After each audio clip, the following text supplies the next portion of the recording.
आदावन्ते श्रुतीनां प्रणववदुदितं द्राविडाम्नाय वाचा यन्मन्त्रं छात्रभावं स्वयमिह भगवान् यस्य रङ्गेश ऐच्छत् व्याख्यालोकार्यसूक्तेः लसति कवचवत्यस्य सौम्योभयन्ता चित्ते मे सन्निधत्तां स मुनिरविरतं भाष्यकारावतारः।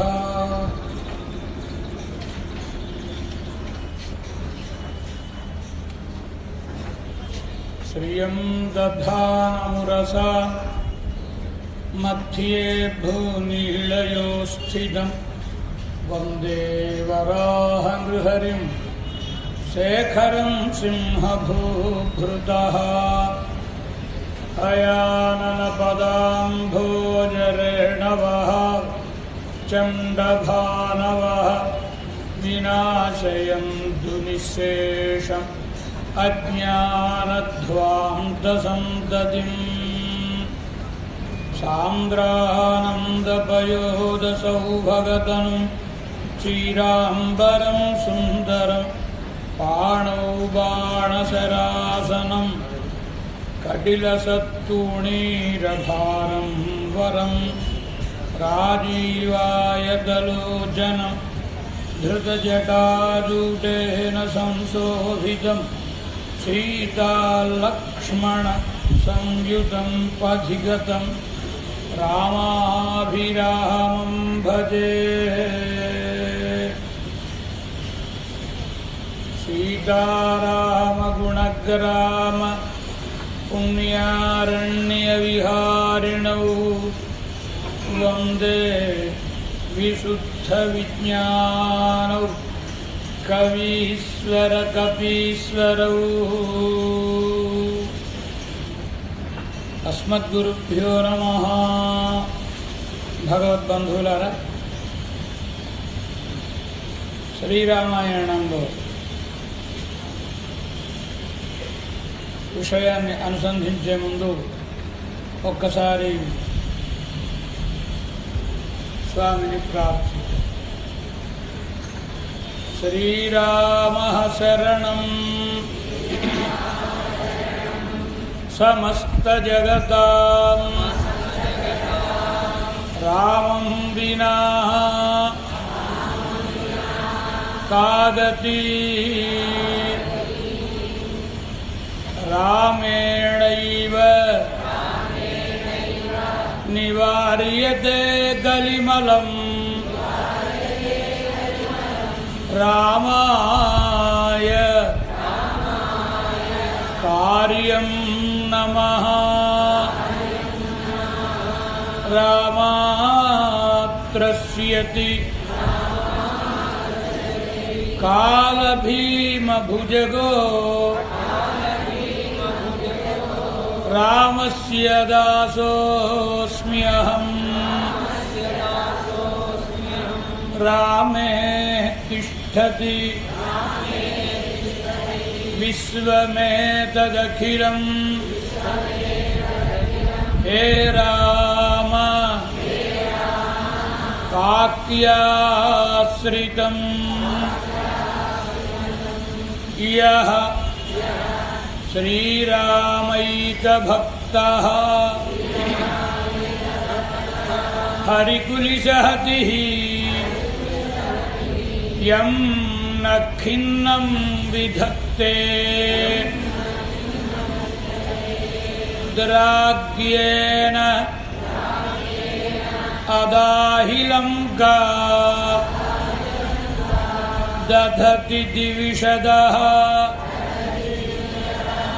స్వస్తి యస్మై త్రిసంధ్యం యస్మాద్దైత్యేషు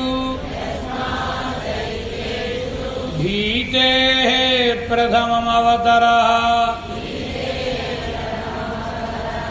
गोष्पदं यस्य वार्धि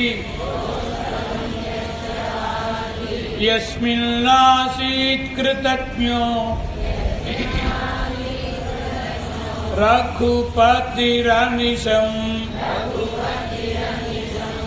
సోస్తు భూత్యై కపిర్వః. ఇంతవరకు శ్రీరామాయణంలో అయోధ్యకాండ వృత్తాంతాన్ని అనుసంధానం చేసుకున్నాం.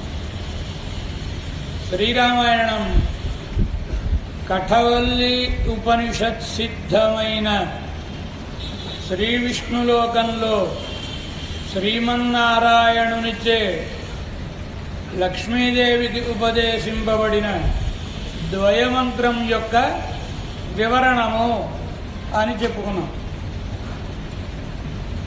ఎప్పుడైనా మంత్రం కానీ మంత్రార్థం కానీ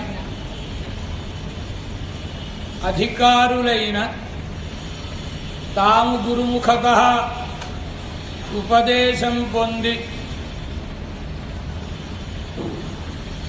శిష్టజన పరంపరాగతంగా సంప్రదాయ సిద్ధంగా ఆ మంత్రము యొక్క అర్థమును పొందినటువంటి ఆచార్యుల వద్దనే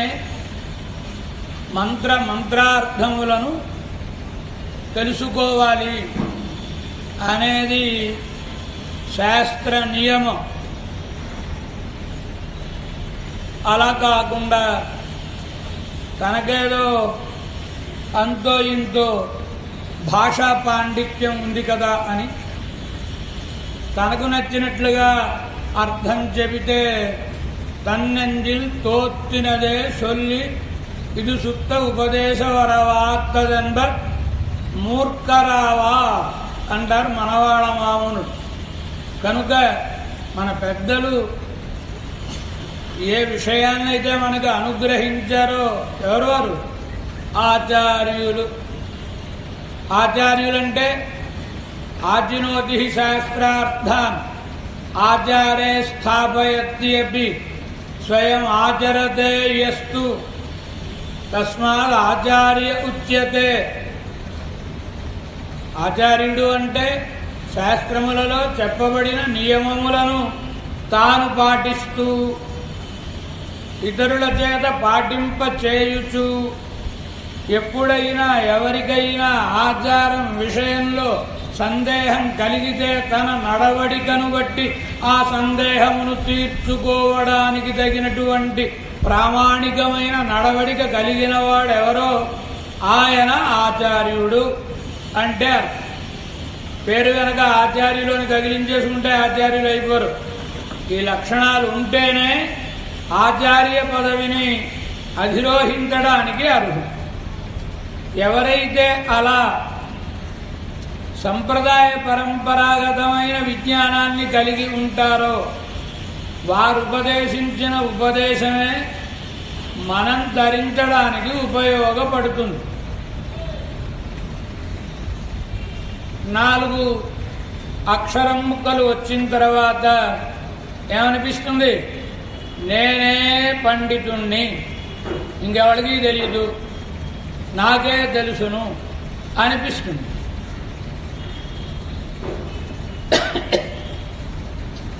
మన వాళ్ళు ప్రమాదకరమైన ఒక మాట అనేసారు.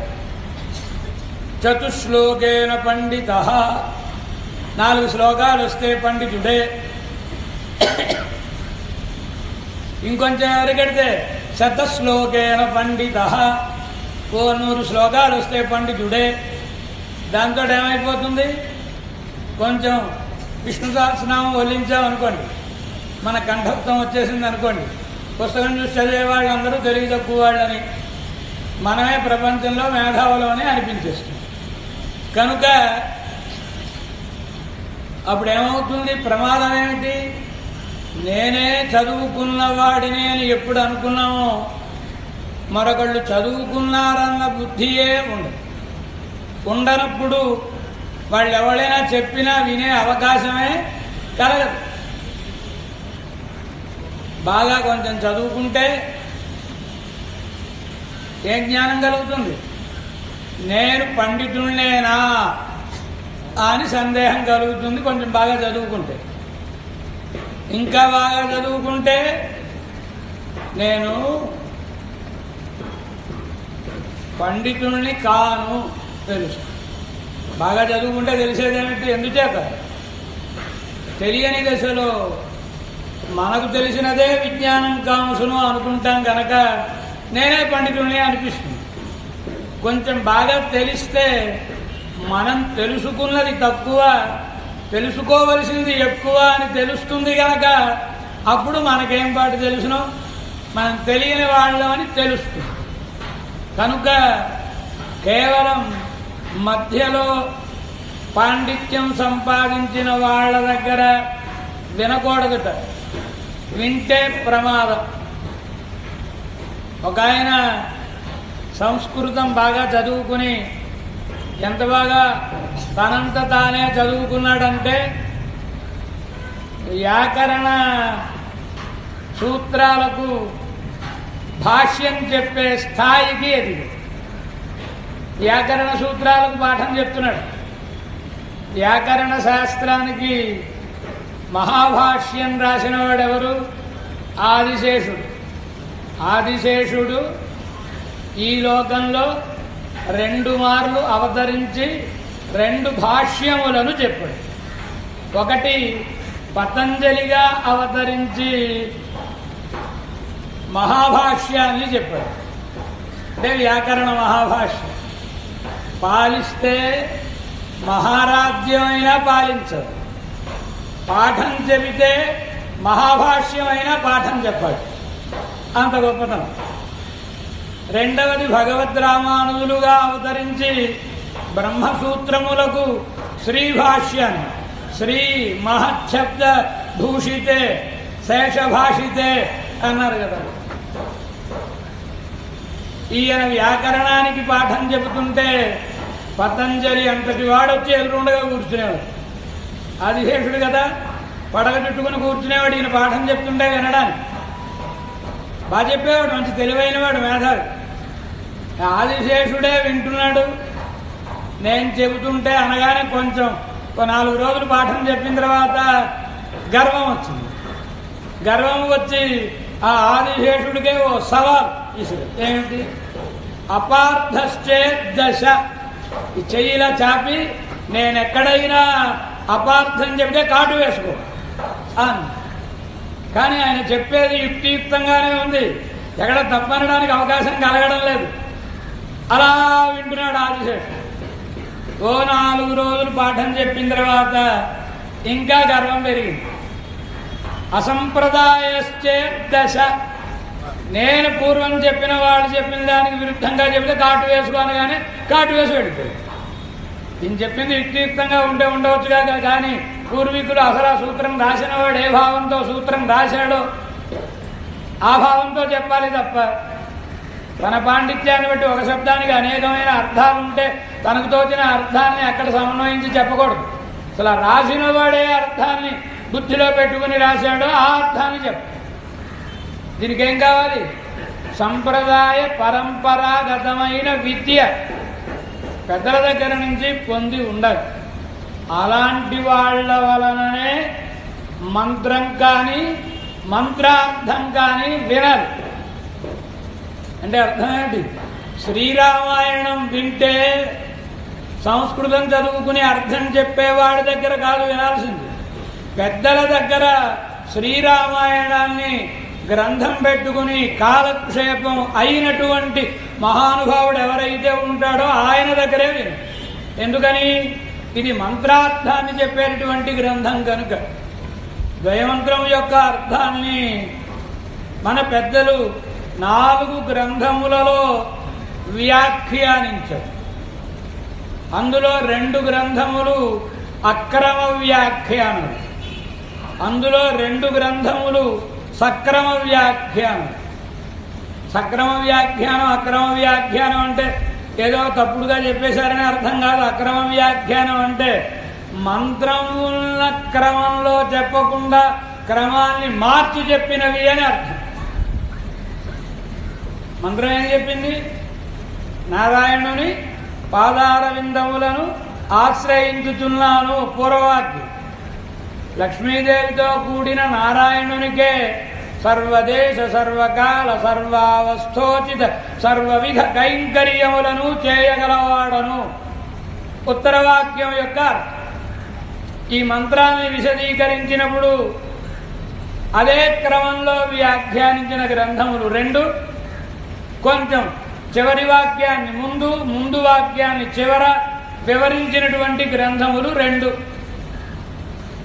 మంత్రమున్న క్రమంలోనే వ్యాఖ్యానించిన గ్రంథములు రెండు. ఏమిటవి? ఒకటి గద్యత్రయం శరణాగతి గద్యము, భగవద్రామానుజులు అనుగ్రహించిన శరణాగతి గద్యం.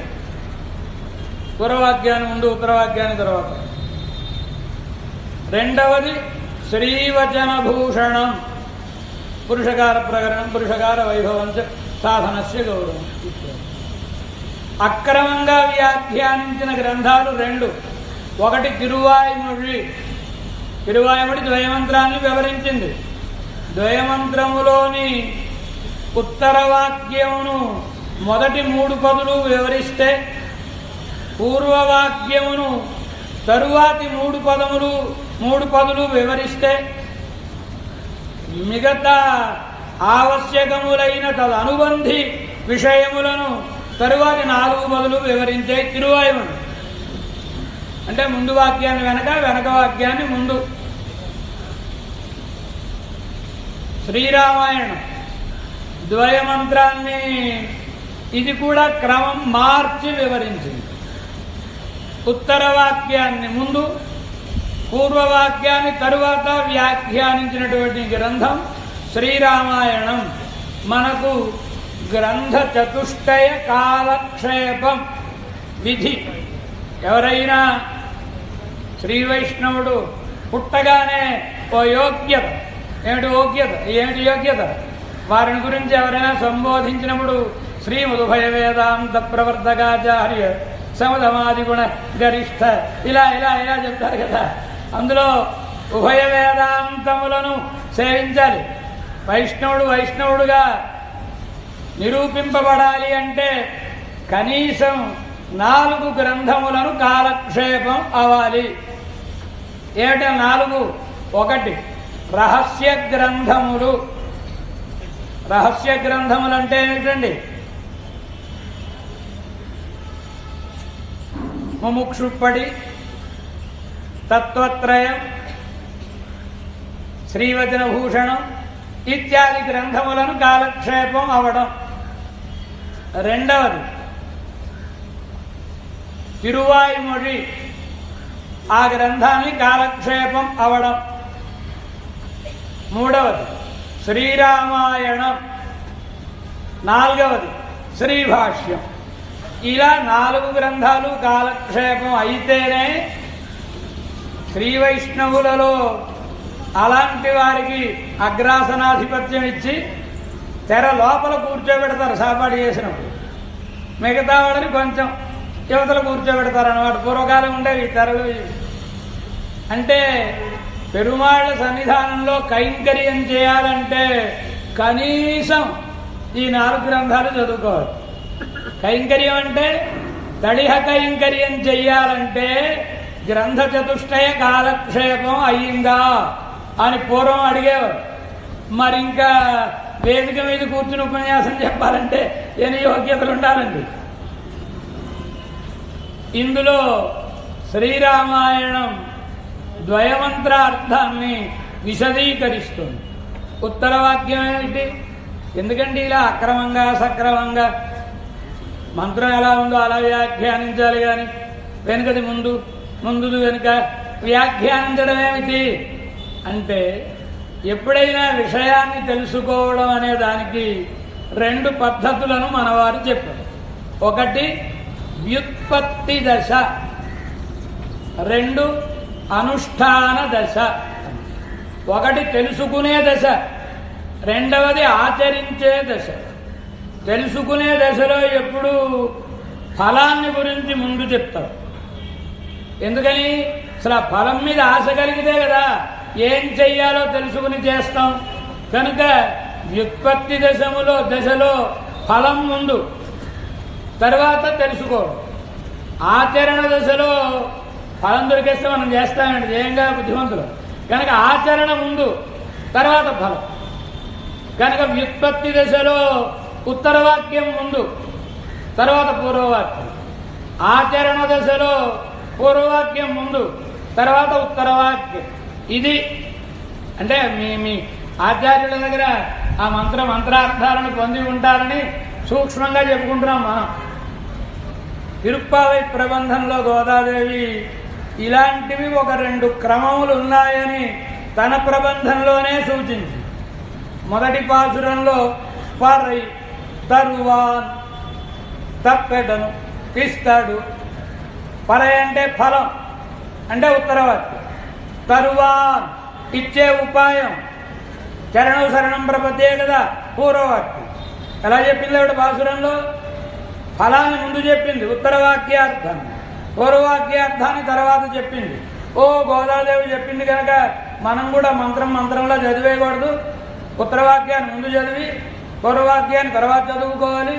గోదాదేవి అలా చెప్పింది కనుక అని అంటామేమో అని మళ్ళీ చివరికి వెళ్ళేటప్పటికీ 28, 29 పాసురం.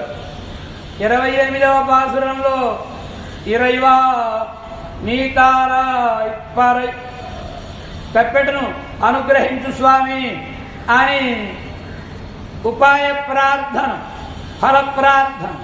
అంటే పూర్వవాక్యాన్ని ముందు చెప్పి చిత్తం సిరుగాలై అనే పాసురంలో ఫలం 7 పిరవిక్కు ముంగల్నోడు తోమేయావు ఉనక్కే నా మాట చేయవు అనే ఫలాన్ని తరువాత చెప్తుంది. ఎందుచేత మొదటిది పిల్లలందరినీ పిలిచి వాళ్ళకి పాఠం చెప్తుంది, అంటే వ్యుత్పత్తి దశ. రెండవది ఆచరణలో ఉంది, కృష్ణ భగవానుడి దగ్గరికి వెళ్ళి విజ్ఞాపనం చేస్తున్నారు ఆచరణలో. కనుక ఆచరణలో మంత్రం ఎలా ఉందో అదే దశ. ఇలా 2 దశలు వర్ణింపబడతాయి. శ్రీరామాయణంలో ఉత్తరవాక్యం ముందు వివరింపబడింది. బాలకాండలో శ్రీమత్ శబ్దార్థం, ఉత్తరవాక్యంలో శ్రీమతే అనే శబ్దం యొక్క అర్థం లక్ష్మీదేవితో కూడినవాడు నారాయణుడు. సీతాదేవితోటి వివాహమై మిథునంగా అయిన జంటను గురించి వర్ణించింది. అయోధ్యాకాండలో రామచంద్రుని గుణగణములు వర్ణింపబడ్డాయి. అంటే నారాయణ శబ్దం, ఉత్తరవాక్యంలోని నారాయణ శబ్దం యొక్క అర్థాన్ని, ఆయన యొక్క అనంత కళ్యాణ రుణములను వర్ణించడం ద్వారా వివరించారు. ఇక ఆరణ్యకాండలో శూర్పణఖ వృత్తాంత పర్యంతం ఉత్తరవాక్యం ముగుస్తుంది. ఉత్తరవాక్యంలో చివరి ఉన్నదేంటి? నమః. ఈ నమః శబ్దార్థం ఆరణ్యకాండలో శూర్పణఖ వృత్తాంతం వరకు వర్ణింపబడింది, అంటే పూర్వవాక్యం. ఇక తర్వాత ఉత్తరవాక్యార్థం, తర్వాత పూర్వవాక్యం యొక్క అర్థం యుద్ధకాండ దాకా వర్ణిస్తుంది. ఆరణ్యకాండ మోక్షకాండ అని పేరు. ఆరణ్యకాండకి ఏం పేరు? మోక్షకాండము అని పేరు. ఎందుకోసమని, ఏదైనా గ్రంథ తాత్పర్యాన్ని నిర్ధారించాలి అంటే శాస్త్రీయముగా ఒక 6 లక్షణములను, లింగములను చెప్పారు శాస్త్రంలో. ఉపక్రమోపసంహారౌ, అభ్యాసో, అపూర్వత, ఫలం, అర్థవాద, ఉపపత్తి చ లింగం తాత్పర్య నిర్ణయే అని.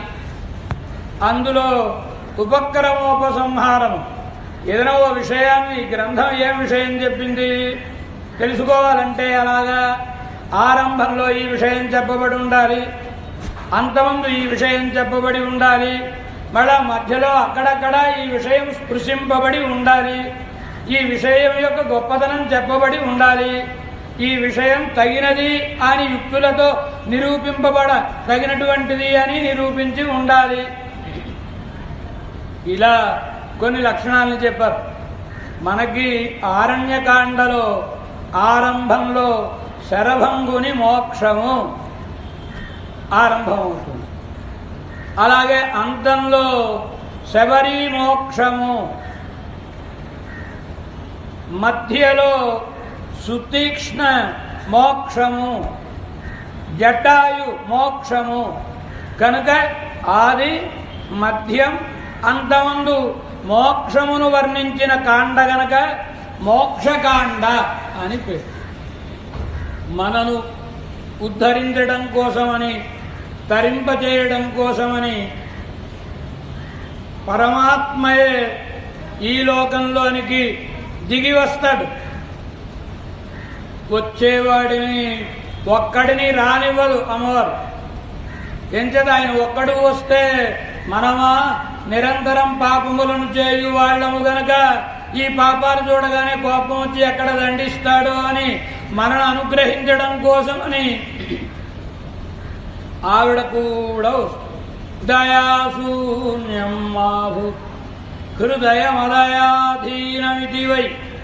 నువ్వు దయ లేకుండా ఎవరినైనా దండిస్తావేమో, నీ హృదయం నా అధీనం. నేనెవరిని? లక్ష్మీదేవి ఎవరండి? దయాయై నమః.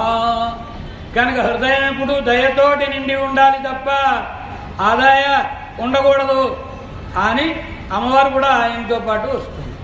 మనకి ఆరణ్యకాండ వృత్తాంతం చాలా ప్రధానమైనటువంటి కాండ ఆరణ్యకాండ. పరమాత్మను మునిజనులందరూ శరణు వేడడం ఈ కాండలో మనకు కనబడుతుంది.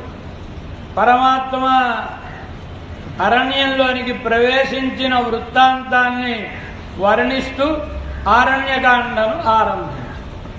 ఓ అద్భుతమైన మాట చెప్తాడు నారద మహర్షి సంక్షేప రామాయణంలో. తేవనేన వనం గత్వా,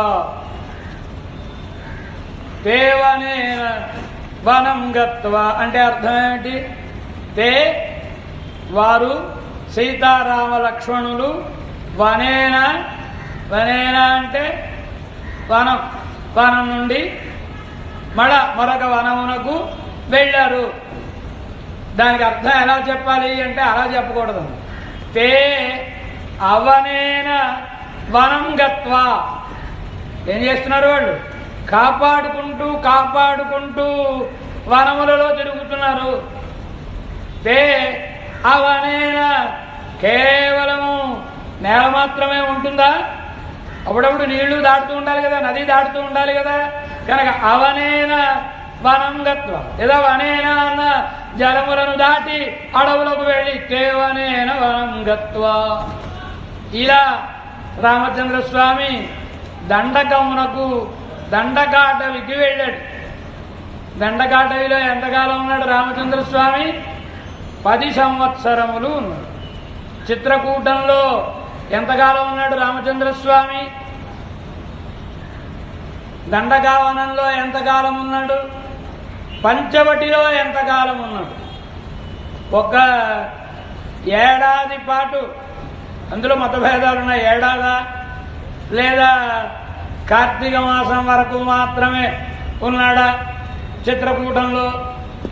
ఎందుకంటే చిత్రకూటానికి భరతుడు వచ్చిన తర్వాత మరి ఇంకా అక్కడ ఎక్కువ కాలం ఉండడం భావ్యం కాదు గనక కార్తీక మాసం దాకా ఇంకా వానలు పడుతూ ఉంటాయి గనక వానలు పడేటప్పుడు సంచరించడం కష్టం గనక కార్తీక మాసం అయ్యే వరకు అక్కడ ఉండి అక్కడి నుంచి దండకాటవికి బయలుదేరాడు రామచంద్రస్వామి. అక్కడ ఉండేవారు అందరూ ఎవరు? మునిజను. ఆరణ్యకాండ ఆరంభ శ్లోకాన్ని ఒకసారి మనం అనుసంధానం చేసుకుందాం. ప్రవిశ్యతు మహారణ్యం దండకారణ్యమాత్మవాన్ దదర్శ రామో దుర్ధర్షః తాపసాశ్రమ మండలం. రామచంద్రుడు తపస్సులు వేయించేసి ఉండే ఆశ్రమముల సమూహమును చూచెను. మహారణ్యం ప్రవిశ్య, మహారణ్యంలోనికి వెళ్ళింది. ఈ అరణ్యంలోకి వెళితే సీతారాముల స్థితి ఎలా ఉంది? దశరథ చక్రవర్తి అడుగుతాడు సుమంత్రుణ్ణి, సీతమ్మ ఎప్పుడూ అడవి చూడలేదు కదా, మరి అడవిలోకి వెళ్ళి ఆ సీతమ్మ ఎలా ఉంది? అడవిలో పులులు తిరుగుతూ ఉంటాయి, సింహాలు తిరుగుతూ ఉంటాయి, మరి ఆవిడేమైనా భయపడిపోతుందా? ఎప్పుడు చూడలేదుగా అలాంటి వాటిని అని అడిగితే సుమంత్రుడు ఒక మాట చెప్తాడు, గజం వా వీక్ష్య సింహం వా వ్యాఘ్రం వాపి వరాననా నాహారయతి సంత్రాసం బాహూరామస్య సంశ్రిత. ఏమన్నా చెప్పాడండి. ఏనుగులు కనబడుతున్నాయి, వస్తున్నాయి ఏనుగులు, ఆ పక్క నుంచి ఈ పక్క నుంచి పెడుతున్నాయి, సింహాలు పెడుతున్నాయి, పులులు పెడుతున్నాయి. మరి సీతమ్మ చాలా సౌకుమార్యం కలిగిన ఆమె అబాల కదా, వీటిని చూసి ఏమైనా భయపడుతోందా? లేదుట. మరి వాటిని వింతగా చూస్తుంది. ఈవిడెప్పుడు అయోధ్యలో కానీ మిథిలా నగరంలో కానీ సింహాల్ని పులుల్ని చూడలేదు గనక వాటిని వింతగా చూస్తోంది తప్ప ఏం భయపడటం లేదు.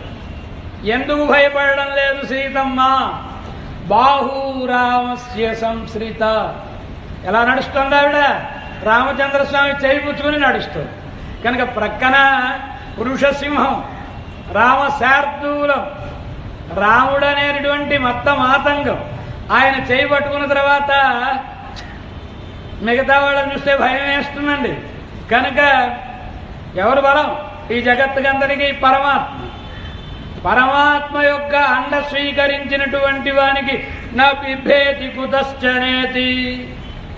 ఎవళ్ళని చూచినా దేనిని చూచినా భయం కలగదు గనక సీతమ్మ ఏం భయపడడం లేదండి. భలే చమత్కారంగా వర్ణిస్తారు. సీతారాములు ఇరువురు నడిచి వెళుతుంటే ఎందుకో కానీ సీతమ్మ ఒక్కసారి పక్కున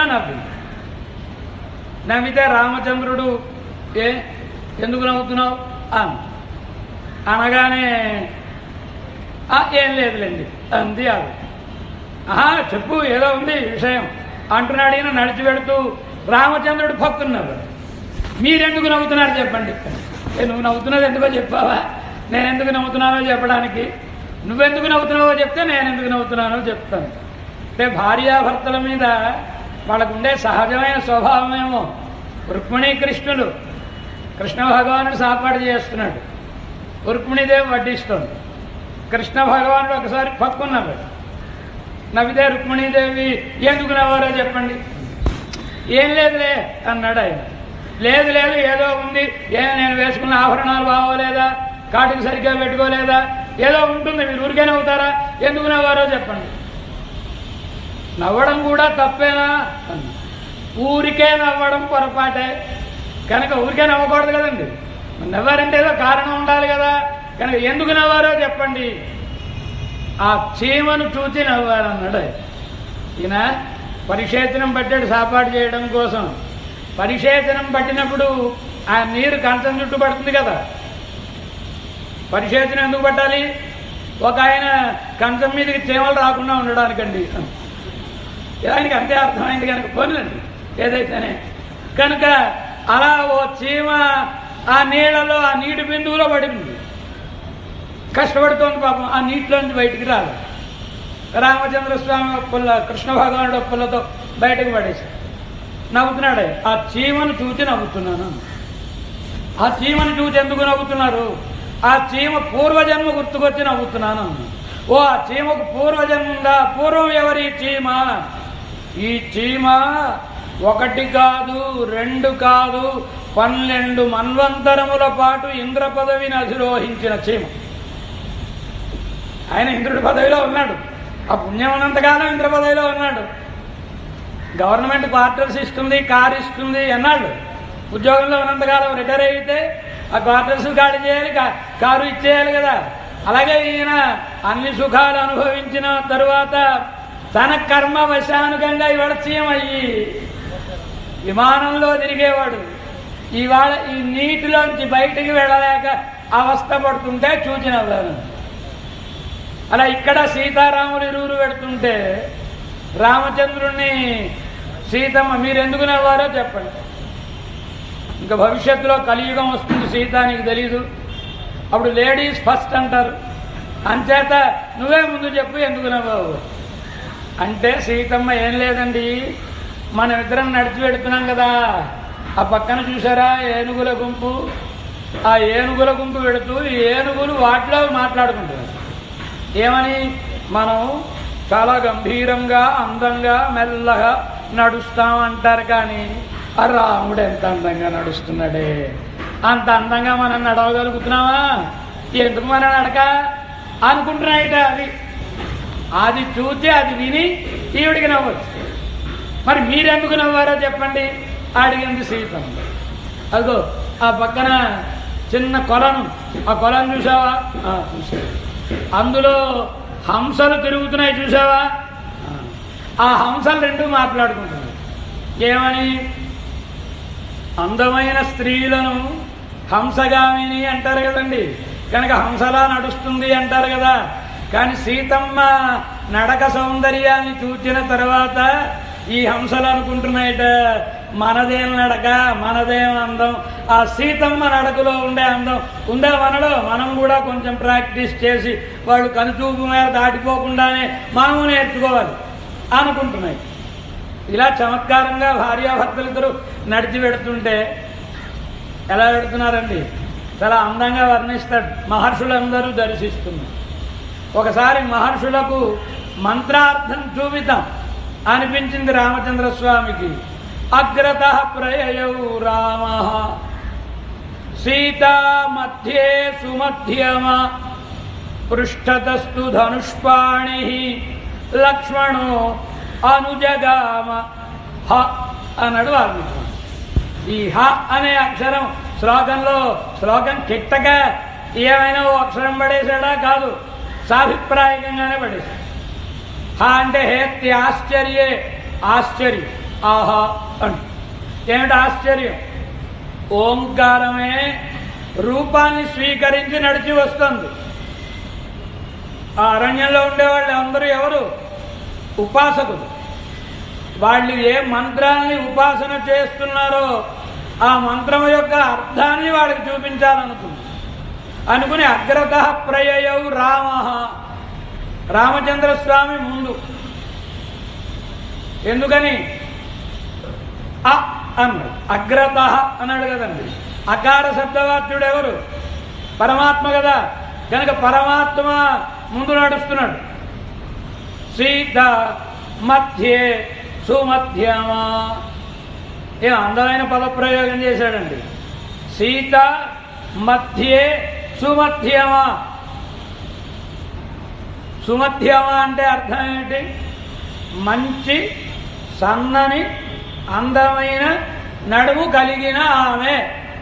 సీతమ్మకి నడుము ఉందా లేదా? ఉందా లేదా అంటే అస్థి నాస్తి విచికిత్సా పాత్రం. అస్థి నాస్తి విచికిత్సా పాత్రం అంటే ఏంటండి? ఒకవేళ గురువు గారి దగ్గర సమాశ్రయణాలయ్యి ఆచార్యులు నాయన రోజు పెట్టుకోవాలి సుమా, బొట్టు పెట్టుకోకుండా ఉండకూడదు, శూన్యలలాటంతో ఉంటే వాడి ముఖాన్ని ఎవరైనా చూస్తే వాళ్ళు మళ్ళా సచేల స్నానం చేయాలి, అందుచేత ఎప్పుడు బొట్టు పెట్టుకోవాలి సుమా అంటే ఇంట్లో గురువు గారి మాట వినకపోతే తిడతారు. వీడా రోడ్డు మీదకి పెడితే ఇలా బొట్లు పెట్టేసుకుంటే 10 మంది నవ్వుతారు. మరేం చేయాలి అంటే ఒక్క శ్రీచూర్ణ రేఖ గీస్తాడు. ఎంత అందంగా గీస్తాడంటే ఉందా అంటే ఉంది, లేదా అంటే లేదు. అంటే కనిపించి కనిపించకుండా ఏదో కొంచెం పెద్దవాళ్ళకి తృప్తి కలగాలి, వీడికి బయట అంత గట్టిగా కనబడనకూడదు. ఎలా గీస్తాడో అస్థి నాస్తి విచికిత్సా పాత్రం. అలాగా అమ్మవారి నడుము కూడా ఉందా లేదా? ఉంటే కనిపించాలి కదా, కనిపించడం లేదు. కనిపించడం లేదు కనుక లేదు అనుకుందామా? పూర్వోక్తకాయ సంబంధ సందేహ జనకమాహన కటి ప్రదేశము పైభాగము అడుగు భాగము ఉండాలంటే జాయింట్ ఏదో ఉండాలి కనుక బహుశా నడుము ఉండే ఉంటుంది అని ఊహించాల్సింది. అలాంటి సుమధ్యమ మంచి అందమైన మధ్య భాగం కలిగిన ఆమె, అదే అర్థం కాదు. సుమధ్యమ అంటే మంచి మధ్య భాగంలో ఉన్న ఆమె. ఎందుకని? ముందు రామచంద్రుడు, మధ్యలో సీతమ్మ, వెనకాతలు ఎవరున్నారండి? పృష్ఠతస్తు ధనుష్పాణి లక్ష్మణో అనుజగామ. వెనకాతల లక్ష్మణస్వామి ఎలా పెడుతున్నాడు ఆయన? ధనుష్పాణి, ధనుస్సు పుచ్చుకొని పెడుతుంది. అంటే అర్థం ఏమిటి? జీవుడు మధ్యలో అమ్మవారు, ముందు పరమాత్మ. ఈ పరమాత్మకి జీవుడికి మధ్యలో ఎవరుండాలి? అమ్మవారు. ఎందుకని? ఆవిడ కనుక తప్పుకుంది అనుకోండి, వీళ్ళిద్దరికీ ఒక క్షణం పడదు. దేవుడికి జీవుడికి ఒక క్షణం పడదు.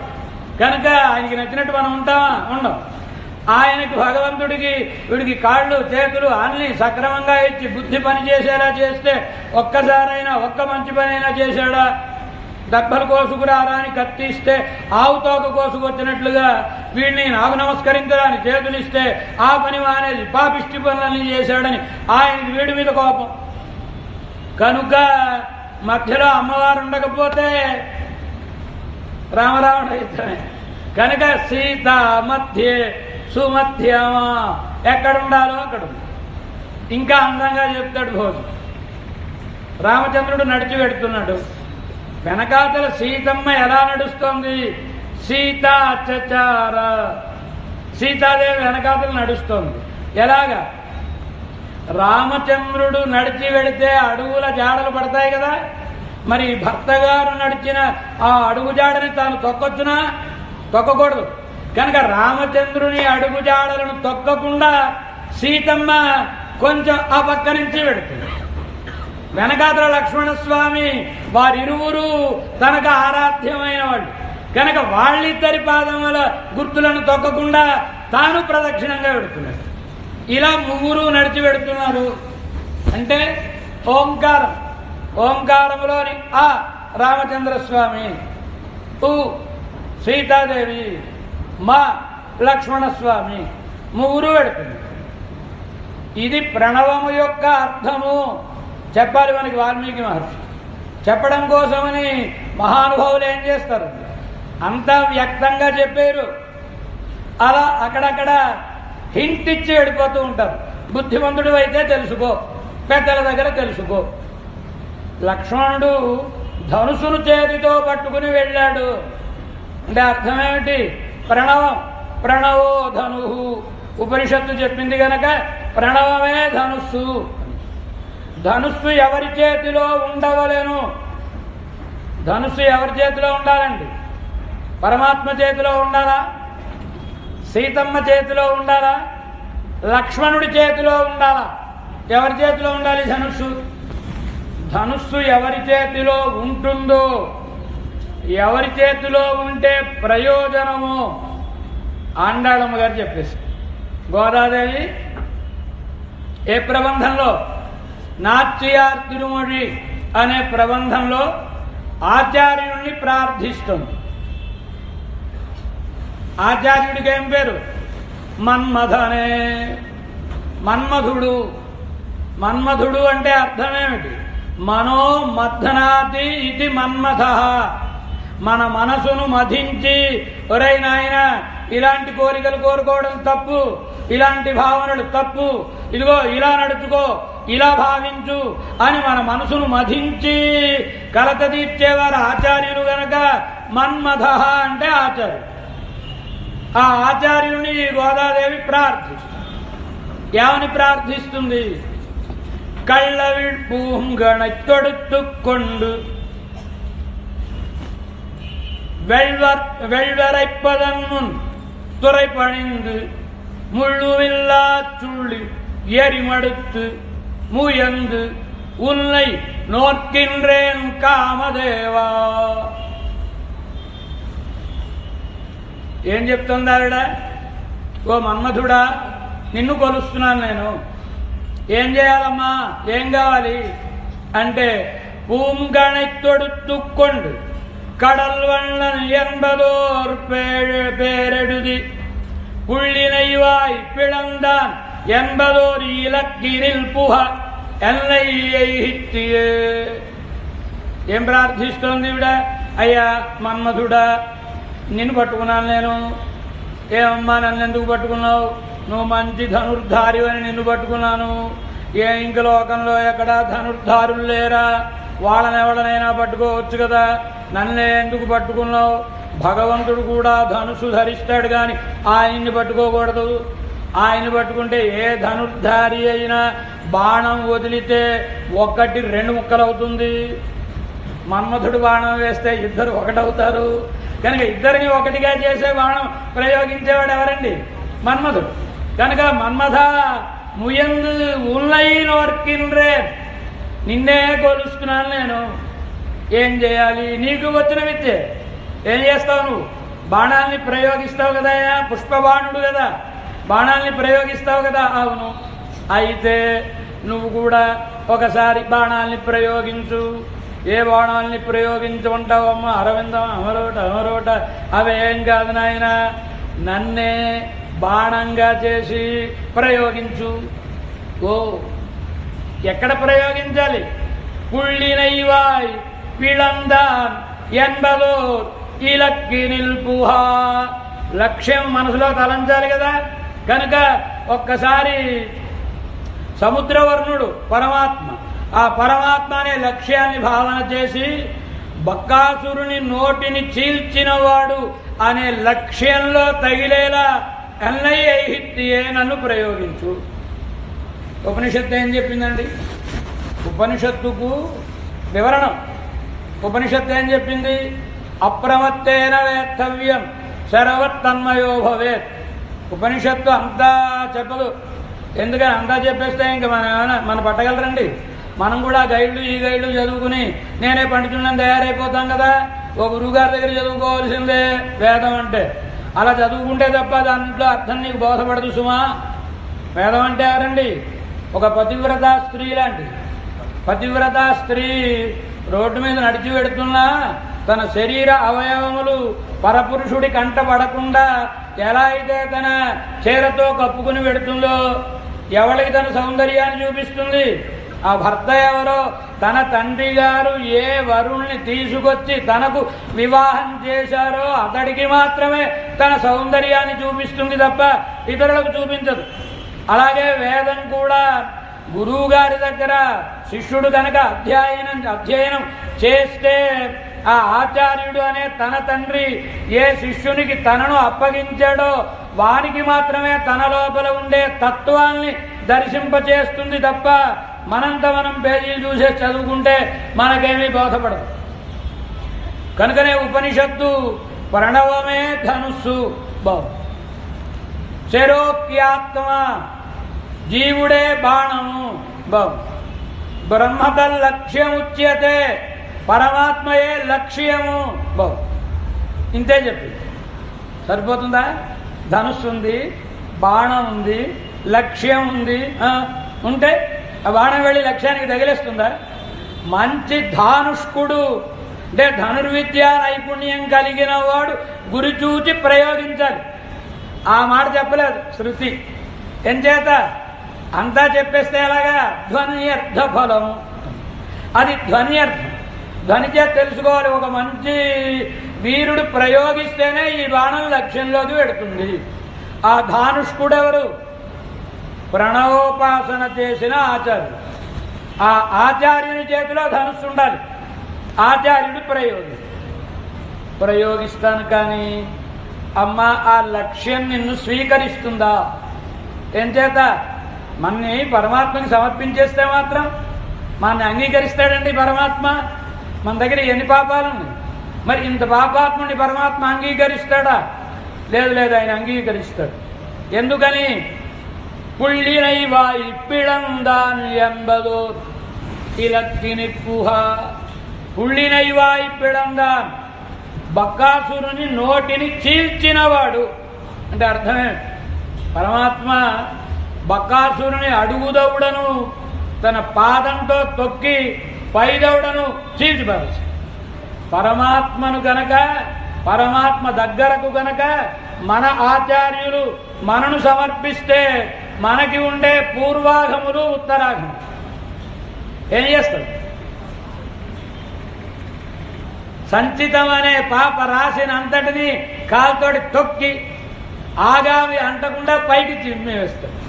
ఇది భగవంతుడు చేసే పని. కనుక కావలసిందేమిటి? సరి అయిన మార్గంలో పరమాత్మ సన్నిధికి చేరాలి మనం.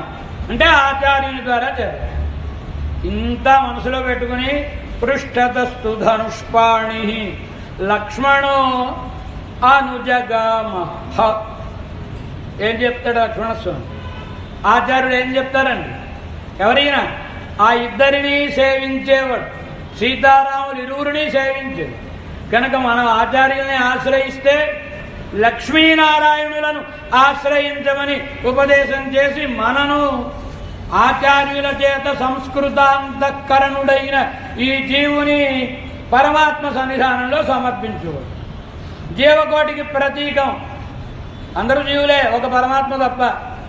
అందుచేత ఆ ఉ మ అనే ప్రణవమే రూపమును స్వీకరించి వస్తోంది.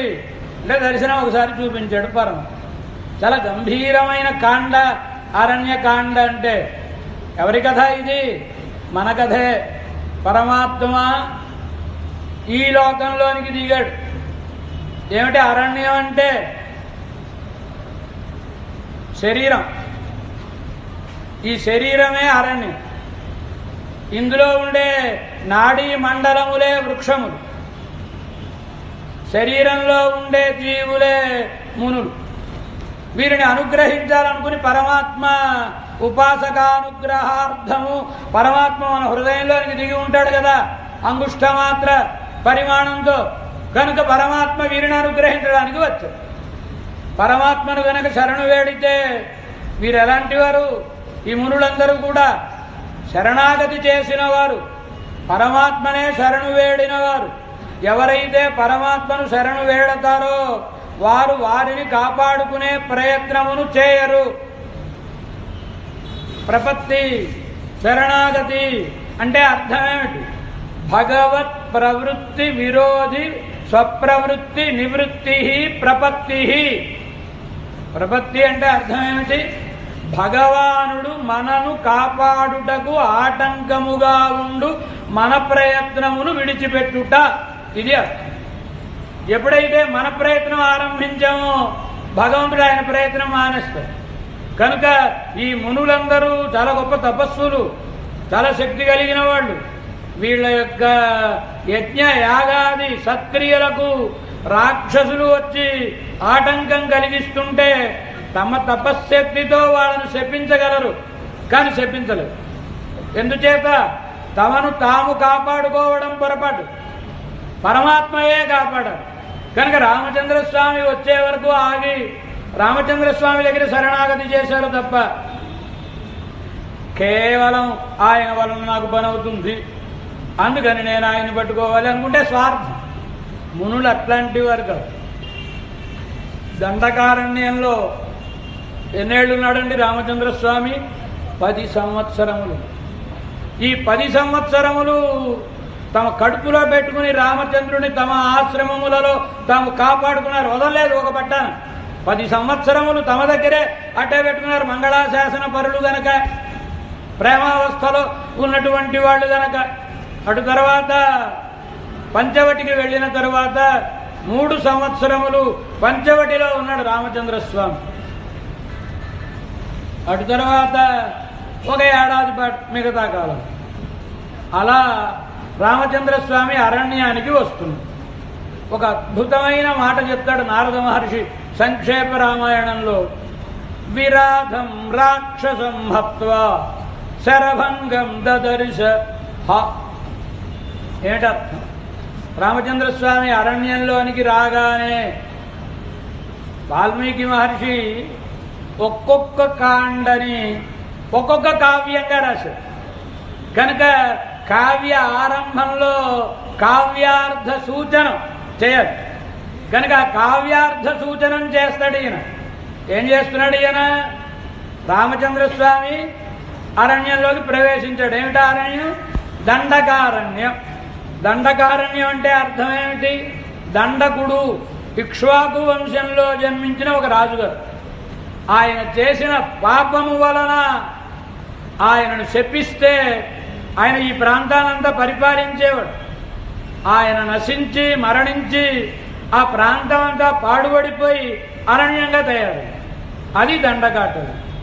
ఈ దండకాటవిలోకి రామచంద్రస్వామి రాగానే ఒక రాక్షసుడు ఎదురు. వాడి పేరేం పేరు? విరాధుడు అనేటటువంటి వాడు. ఈ తుంబురుడు అనేటటువంటి వాడు పూర్వజన్మలో వీడు శాపవశాత్తు విరాధుడయ్యాడు. విరాధుడు అంటే అర్థం ఏమిటి? రాధ్ అంటే భగవంతుని ఆరాధన. ఆరాధన సాగనివ్వనివాడు, ఎవడని భగవదారాధన చెయ్యనివ్వనివాడు అని అర్థం. వాడు సీతారామ లక్ష్మణుల్ని ముగ్గురిని చూచాడు. ఎవరు వీళ్ళు? వీళ్ళని తపస్సులు అనుకుందామా? అనుకుంటే ఆ ధనుర్బాణాలు ఎందుకు పక్కన? ముక్కు మూసుకుని తపస్సు చేసుకోవాలనుకుంటే ప్రక్కన భార్య ఉంది. సభార్యవు క్షీణజీవితవు ఏమన్నాగా చెప్పాడండి. సభార్యవు. సభార్యవు అంటే అర్థం ఏమిటి? ఏమిటి చెప్పాలి అర్థం? భార్యతో కూడినవాడు రాముడు మాత్రమే. మరి సభార్యవు అంటే లక్ష్మణుడు కూడా భార్య ఉందా? లేదుగా. లేనప్పుడు ద్వివచనంలో చెప్పినప్పుడు సభార్యవు అని అనొచ్చునా? మరి ఎందుకన్నాడు విరాధుడు? వాడేం తెలివి తక్కువవాడు కాదు. వాడు నాకు ఎప్పుడు శాప విమోచనం అవుతుందా, సీతా రామ లక్ష్మణులు ఎప్పుడు అరణ్యానికి వస్తారా అని ఎదురు చూస్తున్నాడు. కనుక వాడు తెలిసిన వాడే. సభార్యవు అంటే అర్థం ఏంటి? సభాయాం ఆర్యవు అన. ఎక్కడ ఏ సభకు వెళ్ళినా గౌరవింపబడేటటువంటి వాడు వాళ్ళిద్దరూ కనుక సభార్యవు క్షీణ జీవితం. ఎవరైతే వాళ్ళను ఎదుర్కొంటారో అలాంటి వాళ్ళ జీవితములను క్షీణింపజేయువాళ్ళు కనుక క్షీణ జీవితం. సీతమ్మని ఎత్తుకుని ఎవరికి పరిగెడుతున్నాడు? మీకెందుకు ఈ అమ్మాయి అన్నాడు సీతమ్మని ఎత్తుకుని. ఎంత తెలివైన వాడండి, ఆలోచించండి. నాకు ఇప్పుడు ముక్తి కలగాలి, ఈ శాపం నుంచి విముక్తి కలగాలి. విముక్తి కలగాలంటే ఈ రామున్నో లక్ష్మణున్నో పట్టుకుంటే విముక్తి కలగదు. ముందు ఎవడని పట్టుకోవాలి? ముందు అమ్మవారి పురుషకారం కావాలి కదా. కనుక ముందు అమ్మవారిని పట్టుకోవాలి. పట్టుకున్న తర్వాత మళ్ళీ వీళ్ళిద్దరిని పట్టుకుంటాడు ఆయన. కనుక ముందు అమ్మవారిని పట్టుకుంటాడు. అటు తర్వాత ఆవిడ్ని వదిలేసి వీళ్ళిద్దరిని పట్టుకుని ఎదరికి వెళ్ళిపోతున్నాడు. ఇది కావ్యార్థ సూత్రం. ఎటుకేసి పెడుతున్నాడు? రావణాసురుడు సీతమ్మని దక్షిణ దిక్కుకు తీసుకెళ్ళిపోతాడు. అలా ఈ దండకాటవిలో దక్షిణ దిక్కుకు పెడుతున్నాడు వాడు. సీతమ్మని ఎత్తుకుని నడవడం అంటే అర్థం ఏమిటి? సీతాదేవిని అపహరించుకొని ఇక ముందు ఒకడు దక్షిణ దిక్కుకు వెళ్ళిపోతాడు అని భావి జరగబోయే కార్యాన్ని ముందే మార్గం చూపిస్తున్నాడు అన్నమాట రామచంద్రస్వామికి. విచిత్రం ఏమంటే సీతమ్మ నువ్వు వదిలివేసి రామలక్ష్మణుని ఇరువురిని పట్టుకుని కొంచెం ఎదరికి వెళ్ళిపోయాడు. ఈ ప్రకారణ్యంలో సీతమ్మ ఉంది. కొంచెం ఎదరికి దాటి రామలక్ష్మణుని తీసుకుని వెళ్ళిన తరువాత రామలక్ష్మణులు ఇరువురు మాట్లాడుకుంటున్నారు. ఏమిట్రా లక్ష్మణ, ఇంటికి వెళతామా మనం మళ్ళా తిరిగి? పోన్లే, మళ్ళా 14 ఏళ్ళైనా మనం ఇంటికి వెళ్ళకపోతే కైకేయి గారి మనస్థాల పడుతుంది అనేదో మాట్లాడుకుంటున్నారు. ఎవరండి మీరు అడిగాడు వీళ్ళిద్దరిని పట్టుకునేవాడు. మేము రామలక్ష్మణులు ఉన్నాయన అని చెప్పగానే, అయ్యా మీకోసమే చూస్తున్నానండి, నేను మీ వల్లనే శాప విమోచనం అవుతుందని చూస్తున్నాను అన్నాడు ఆయన. వారిని సంహరించారు. ఏం చేయాలో చెప్పాడు. సంహరించారు. చిత్రమేమంటే సీతాదేవి ప్రక్కన ఉంటే రామచంద్రుడు ఎవడని చంపలేడు. కనుకనే సీతమ్మని విడిచిపెట్టి వీళ్ళిద్దరిని ఎత్తుకుని కొంచెం పక్కకు వెళ్ళిపోయాడు, దూరం వెళ్ళిపోయాడు. దూరం వెళ్ళిపోగానే అంటే తల్లి చూస్తుండగా కొడుకుని కొట్టడానికి తండ్రికి కూడా ధైర్యం సరిపోదు. ఎందుకని ఆ తల్లి సహించలేదు కొడుకుని కొడితే. అలా ఈమె ఎవరు? సీతాదేవి అంటే అమ్మవారంటే నిత్యం అజ్ఞాత నిగ్రహం, కోపమే ఎరుగని అనుగ్రహం కలిగినటువంటి ఆమె కనుక ఆవిడను విడిచిపెట్టి కొంచెం దూరం వచ్చారు. ఇప్పుడు వీళ్ళిద్దరే ఉన్నారు కనుక ఇప్పుడు సంహరి.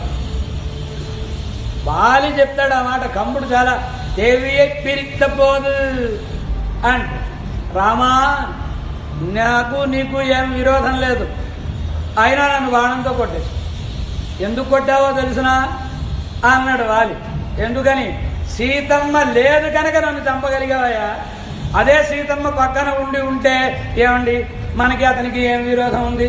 అన్నదమ్ములంటే వాడికి లక్ష ఉంటాయి, వాళ్ళ మధ్యలోకి మనం ఎందుకండి తలదూర్చడం అని చెప్పి కాపాడబడి చేసి ఉండేది. ఆవిడ లేకపోవడం వలన నువ్వు అమ్ను సంహరించగలిగావు అంటూ ఈ రీతిగా పరమాత్మ విరాధుడిని సంహరించిన తరువాత విరాధుడు చెప్పాడు, రామచంద్ర, శరభంగుడని ఒక మహర్షి ఉన్నాడు, ఆయన దగ్గరకు వెళ్ళి నువ్వు దారి చూపించాలి కదా, చూపించు. శరభంగ మహర్షి ఆశ్రమానికి వస్తున్నారు రామలక్ష్మణుడు. ఇంతలో ఒక మహాపురుషుడు దివ్యమైన రథం వచ్చి అలా ఆకాశంలో నిలబడింది. అందులోంచి వజ్రాయుధం పట్టుకున్న ఒక మహాపురుషుడు నేలను అంటకుండా నడిచి ఆశ్రమం లోపలికి వెడుతుంది. రామచంద్రస్వామి చూచి లక్ష్మణ, ఎందుచేత చూసావురా ఆ ఆకాశంలో రథం నిలబడింది చూచావా? ఆ రథం ఎవరిదో తెలిసినా మహేంద్రుని యొక్క రథం అది.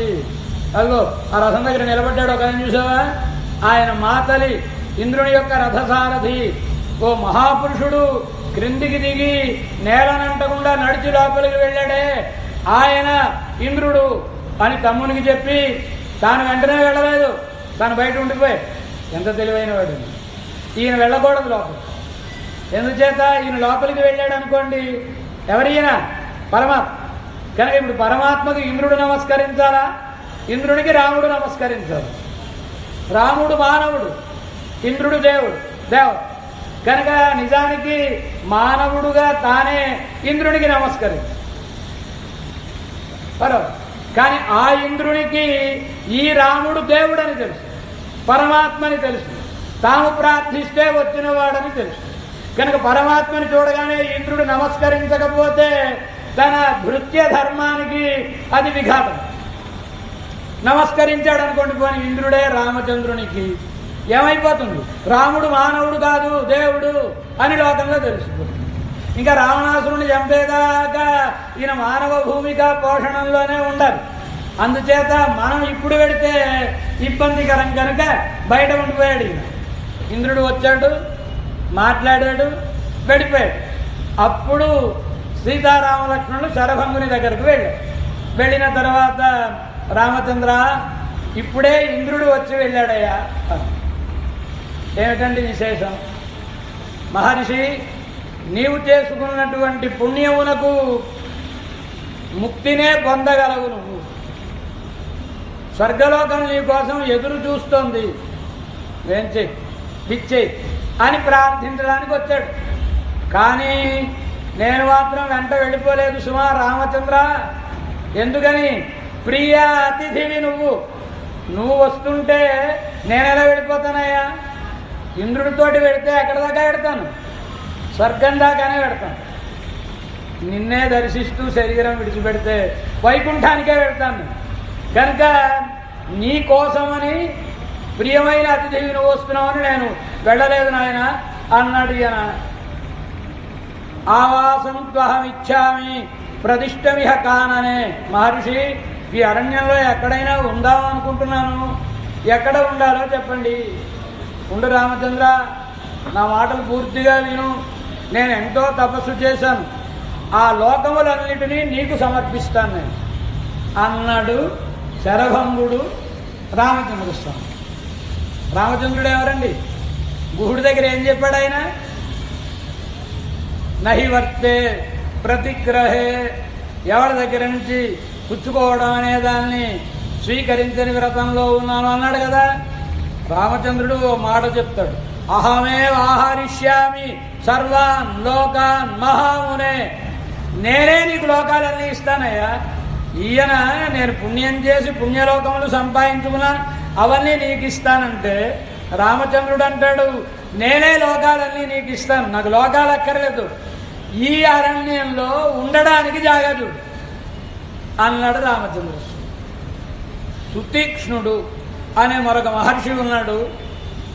ఆయన నువ్వెక్కడ ఉండాలో జాగా నీకు చూపిస్తాడు నాయన, ఆయనని కలు అని చెప్పి శరభంగుడు నా ప్రార్థన కొలదిసేపు నువ్వు ఇక్కడ ఉంటే ఈ శరీరాన్ని నిన్ను చూస్తూ విడిచిపెట్టేస్తాను, నేను నీ ధామాన్ని పొందుతానన్నాడు. ఆయన చూస్తుండగా అగ్నిహోత్రంలో తన శరీరాన్ని విడిచిపెట్టి పరమాత్మ యొక్క లోకములకు వెళ్ళిపోయాడు శరభంగుడు. 1000 కన్నులున్నవాడు వచ్చి రావయ్యా నాతో, విమానం పట్టుకొచ్చాను, స్వర్గానికి వెళ్ళిపోదాం అంటే ఆయనకి వెళ్ళాలి అనిపించలేదు. ఎందుచేత అంటే మనసిజ శరభంగకారి వృత్తే, ఆయన మనసిజ శరభంగకారి వృత్తి. ఎంత గొప్పవాడండి ఆయన మహర్షి.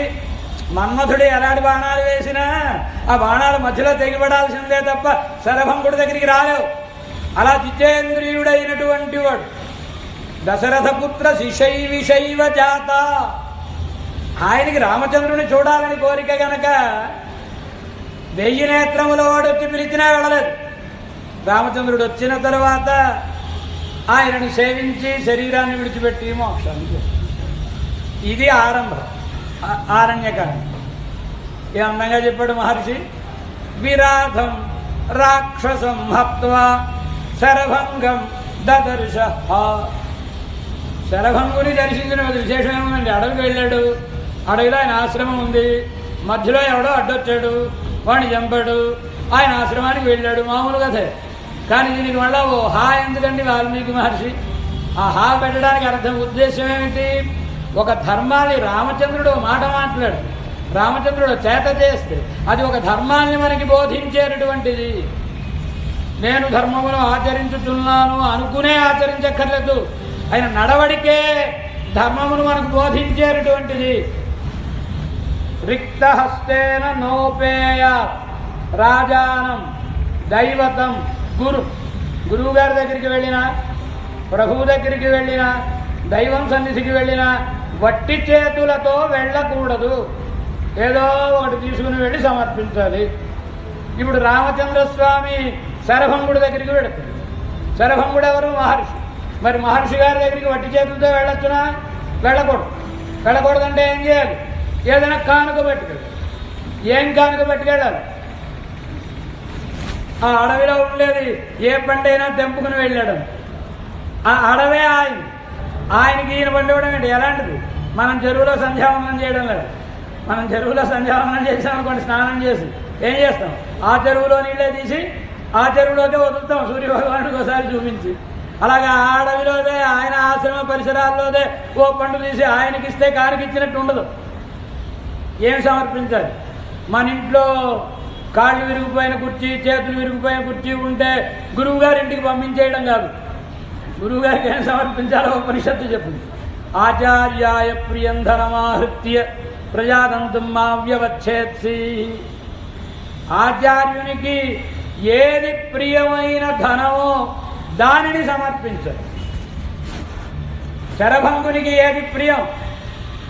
ఋషులందరికీ వారి యజ్ఞయాగములకు ఆటంకం కలిగిస్తున్న విరాధుడనే ప్రతిబంధకాన్ని తొలగించడం ప్రియం. కనుక విరాధం రాక్షసం హత్వా, ఇదే కానుక.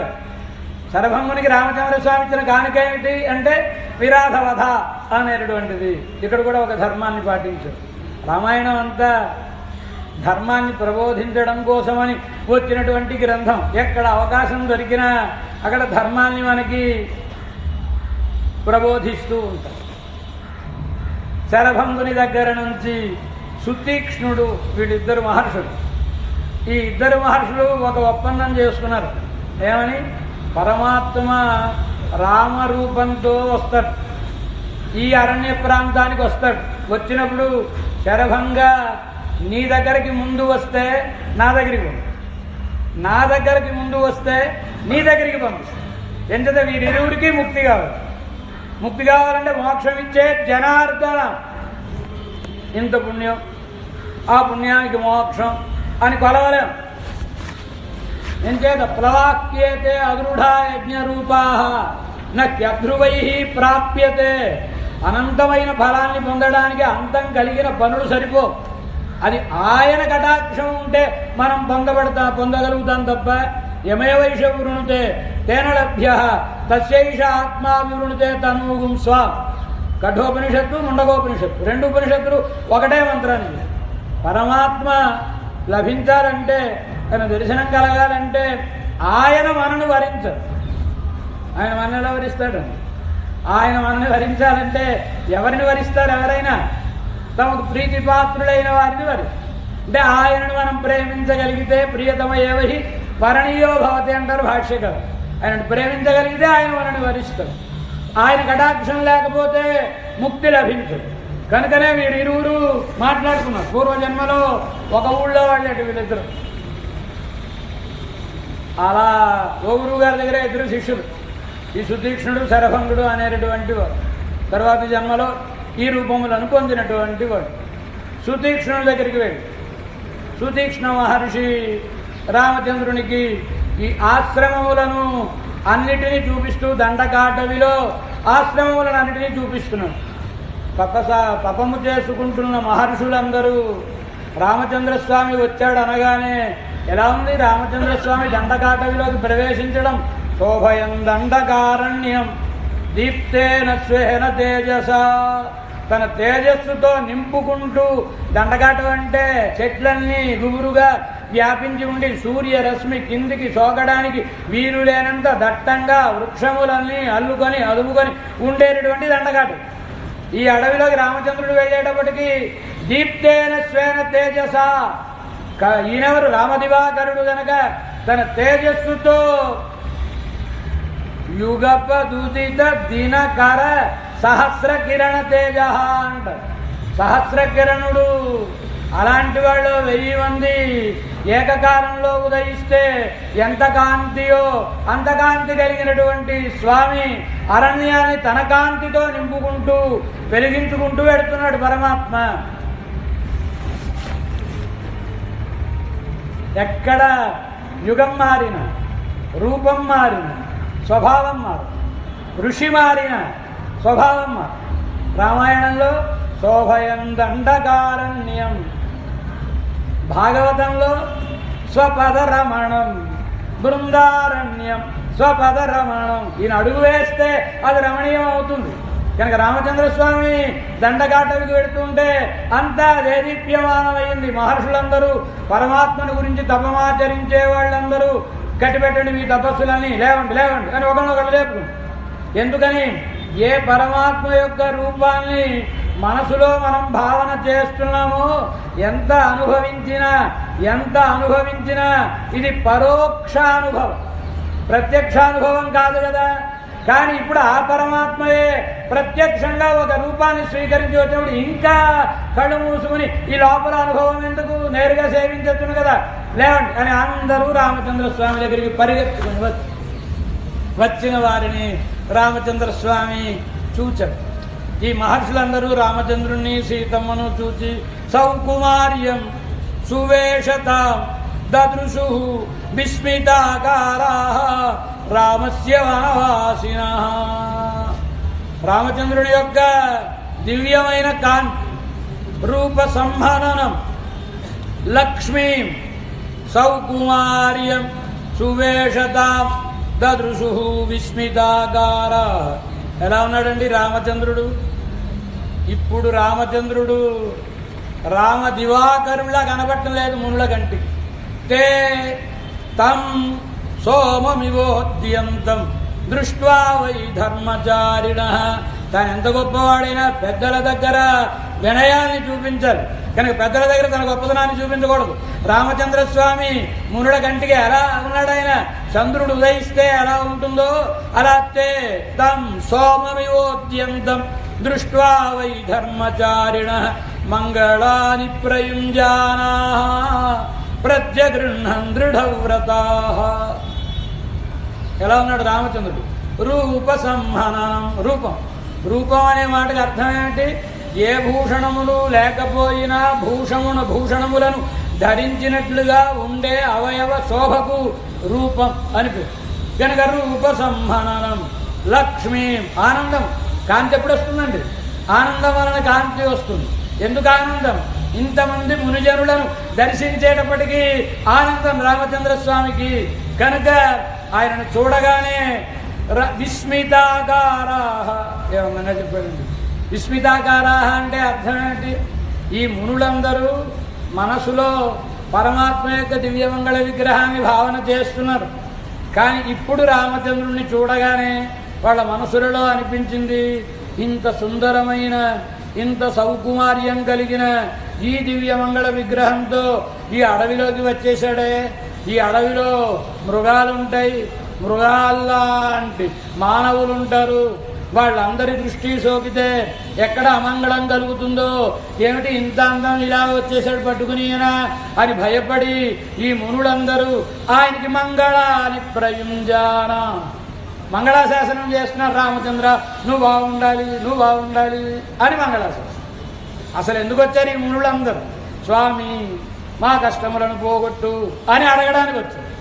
మరి వీళ్ళ కష్టములను ఆయన ద్వారా తొలగించుకోవాలి అనుకునేవాళ్ళు ఆయన సౌకుమార్యాన్ని చూడగానే ఆయన రక్షకుడు, మనం రక్ష్యభూతులం, ఈ సంగతి మరిచిపోయి ఆయనకే రక్షలు పెట్టడం ప్రారంభించారు మహర్షులు. ప్రేమ పరమాత్మని ఒక్కరోజు చూస్తే చాలు. ఇంత ప్రేమని కలిగించే దివ్యమంగళ విగ్రహం కలిగిన వాడు ఆయన. కనుక మంగళాశాసనం చేసిన తర్వాత రామచంద్రస్వామి, మహర్షులారా మీ దర్శనం కోసమే వస్తున్నాను. అయ్యో కష్టపడి మీరంతా ఇంత దూరం నా కోసం నడిచొచ్చారే, ఏం చేయను, ఏమిటి మీ ఆజ్ఞ అన్నాడు రామచంద్రస్వామి. నగరస్థో వా వనస్థో వా త్వం నో రాజా జనేశ్వర. మేము ఎవడమో తెలిసిన భవద్విషయవాసిన, మేము నీ పరిపాలనలో ఏలుబడిలోని ప్రాంతములో ఉన్న వాళ్ళము. మమ్మల్ని కాపాడవలసింది నువ్వే. నువ్వు నగరంలో ఉండు, అడవిలో ఉండు. పరమాత్మకు ఏం పేరండి? పరమాత్మ మొట్టమొదటి పేరేమి? ఏమిటి పరమాత్మకు మొదటి పేరు? అ ఇతి భగవతో నారాయణస్య ప్రథమాభిధానం. అ అనేది పరమాత్మ మొదటి పేరు. అ అంటే అర్థమేమిటి? అవ రక్షణే అని, రక్షించుట, అందరినీ కాపాడువాడు అని. అంటే కాపాడుట అనేది సహజ ధర్మంగా కలిగిన వాడు ఆయన. ఆయన ఏ లోకంలో ఉన్నా, ఏ రూపంతో ఉన్నా కాపాడడం అనే ధర్మం ఆయన విడిచిపెట్టి ఉండదు. కనుకనే నగరస్థోవా వనస్థోవా త్వన్నో రాజా జనేశ్వర. ఇక్ష్వాకుణామియం భూమి కదా, సమస్త ఈ ధరిత్రి అంతా ఇక్ష్వాకులది గనక నువ్వెక్కడ ఉన్నా నువ్వే మాకు స్వామివి, కాపాడు. ఏహి పశ్య శరీరాన్ని మునీనాం భావితాత్మనాం. ఇదిగో చూడు మా మునుల శరీరం ఎలా ఉన్నాయండి. రాక్షసులు సంహరిస్తే అక్కడ గుట్టలు గుట్టలుగా పడిపోయి ఉన్నాయి ఋషుల యొక్క కళేబరం.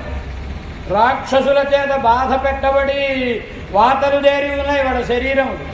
ఇవన్నీ చూపిస్తున్నారు. ఏహి పశ్య శరీరాన్ని మునీనాం భావితాత్మనాం. మేము ఒక వ్రతంలో ఉన్నవాళ్ళం, మా తపశ్శక్తిని వినియోగించి మమ్మల్ని మేము కాపాడుకోకూడదు, అందుచేత ఈ కష్టాలన్నీ అనుభవిస్తున్నాం. దయచేసి నువ్వు ఆ దుఃఖములను తొలగించవలసినది ప్రార్థించారు మహర్షులందరూ రామచంద్రస్వామి. ఎంత గొప్ప మాట అంటాడు రామచంద్రస్వామి. హిరీరేషాహి మమాదులా యదీదృశైరహం విప్రై ఉపస్థేయై ఉపస్థితః హ్రీరేషాహి మమాదులా. నాకు చాలా సిగ్గుగా ఉందండి, చాలా సిగ్గుపడుతున్నాను నేను అన్నాడు రామచంద్రుడు. ఎందుచేత? అయ్యో మీలాంటి పెద్దలు నా దగ్గరికి నడిచి రావడమా? నేనే మిమ్మల్ని కాపాడడం కోసమనే వనవాసం అనే ఒక మిషను పెట్టుకుని వచ్చిన వాడిని. ఇంత దూరం వచ్చిన వాడిని మీ ఆశ్రమముల దాకా నేను రాలేనా? మళ్ళా మీరు కష్టపడి నా కోసమని 4 అడుగులు నడిచి వచ్చారే, ఇది అతులాహరీహి, చెప్పలేనంత సిగ్గు. ఎందుకు సిగ్గు? నేను మీ సన్నిధికి వచ్చి ఏమండి మీ తపస్సులు బాగా జరుగుతున్నాయా, మీకేం కష్టం లేదు కదా, మీ కోరిక ఏమిటి అని అడిగి తీర్చాలి, అది ధర్మం.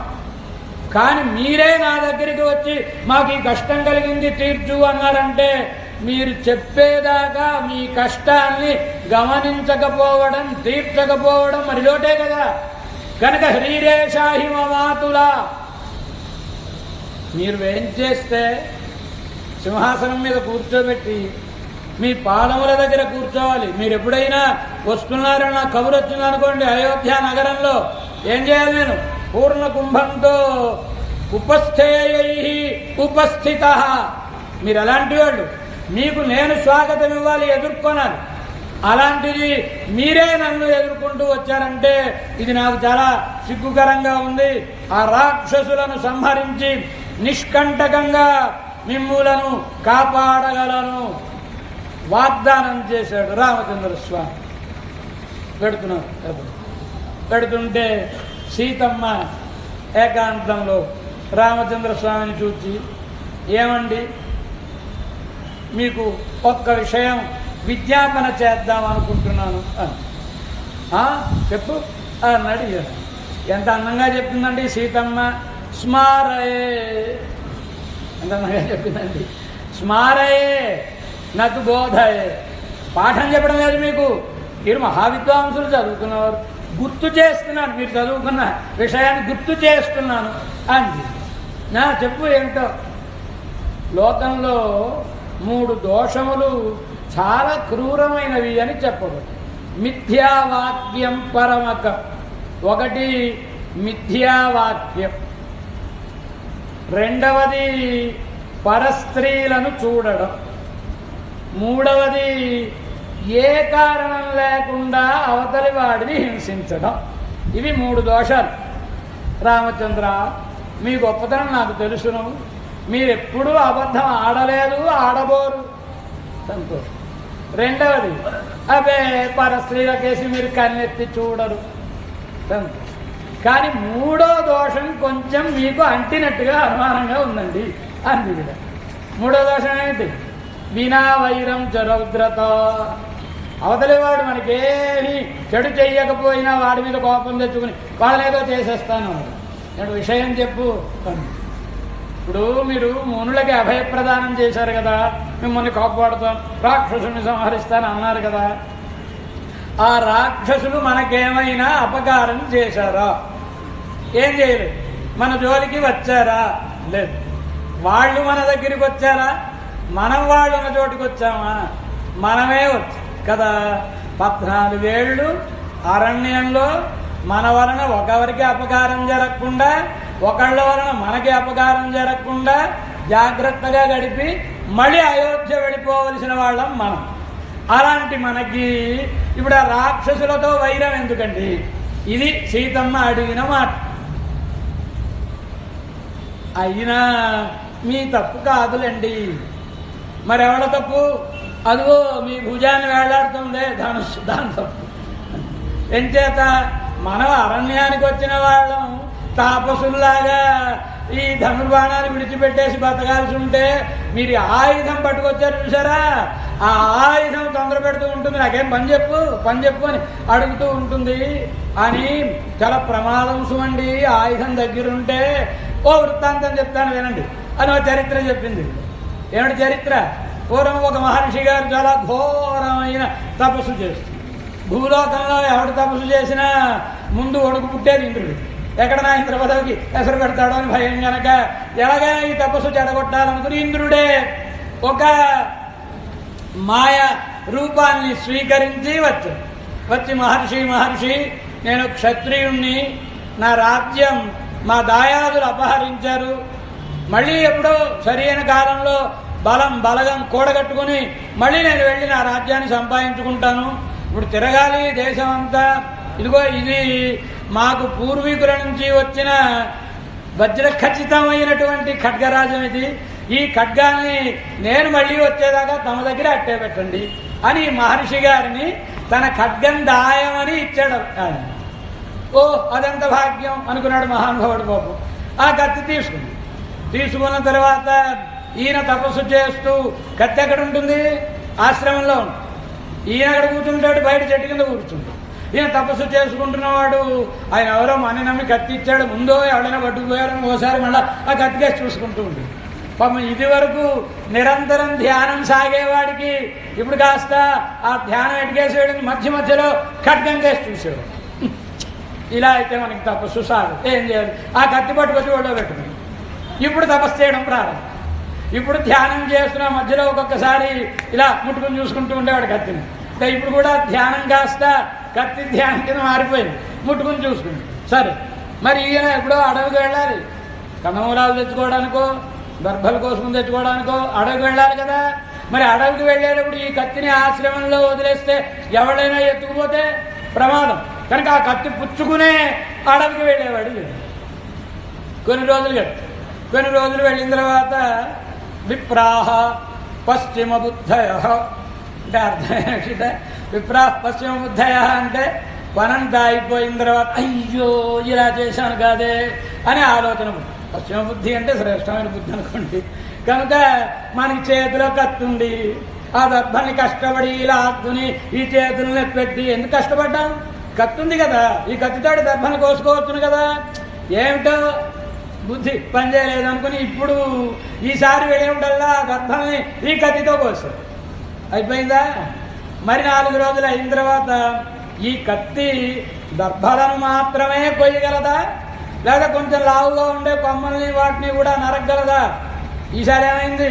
ఇప్పుడు రోజు వెళ్ళేప్పుడు దారిలో ఈ పొదలు అవి అన్నీ అడ్డుంటాయి కదా, ఈ కత్తి పుచ్చుకుని ఇలా ఆ కొమ్మల్ని ఈ కొమ్మల్ని నరుక్కుంటూ వెళ్ళి మరికొంతకాలం అయిన తర్వాత ఇది కేవలం మొక్కల్ని వాటిని కోయడానికైనా జంతువులను కూడా చంపగలదా? ఏమైంది? ఆఖరికి అహింసా వ్రతంలో ఉన్న ఈ మహర్షి కాస్త హింసాపరాయణుడు అయిపోయింది. ఇంతకు మూలమేమిటి? చేతిలో కత్తి ఉండదు. అలాగే మీకు భుజాన ఈ ధనుస్సు ఉండడం వలన వాళ్ళతోటి విరోధం తెచ్చుకున్నారండి. లేకపోతే మనకెందుకండి?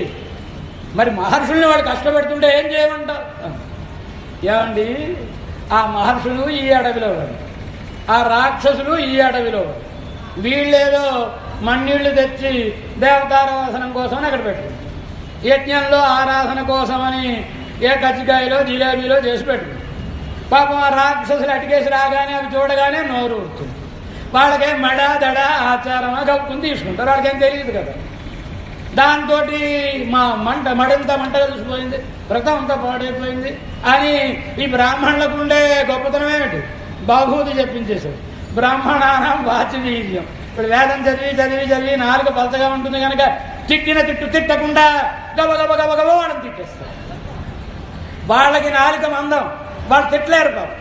కానీ వాళ్ళకి చేతనైందేంటి? కొంచెం కోపం వస్తే చేయి విసరడం వాళ్ళకలదు. కనుక వీళ్ళు తిడతారు, వాళ్ళు కొడతారు. వీళ్ళకి వాళ్ళకి సరిపోయింది.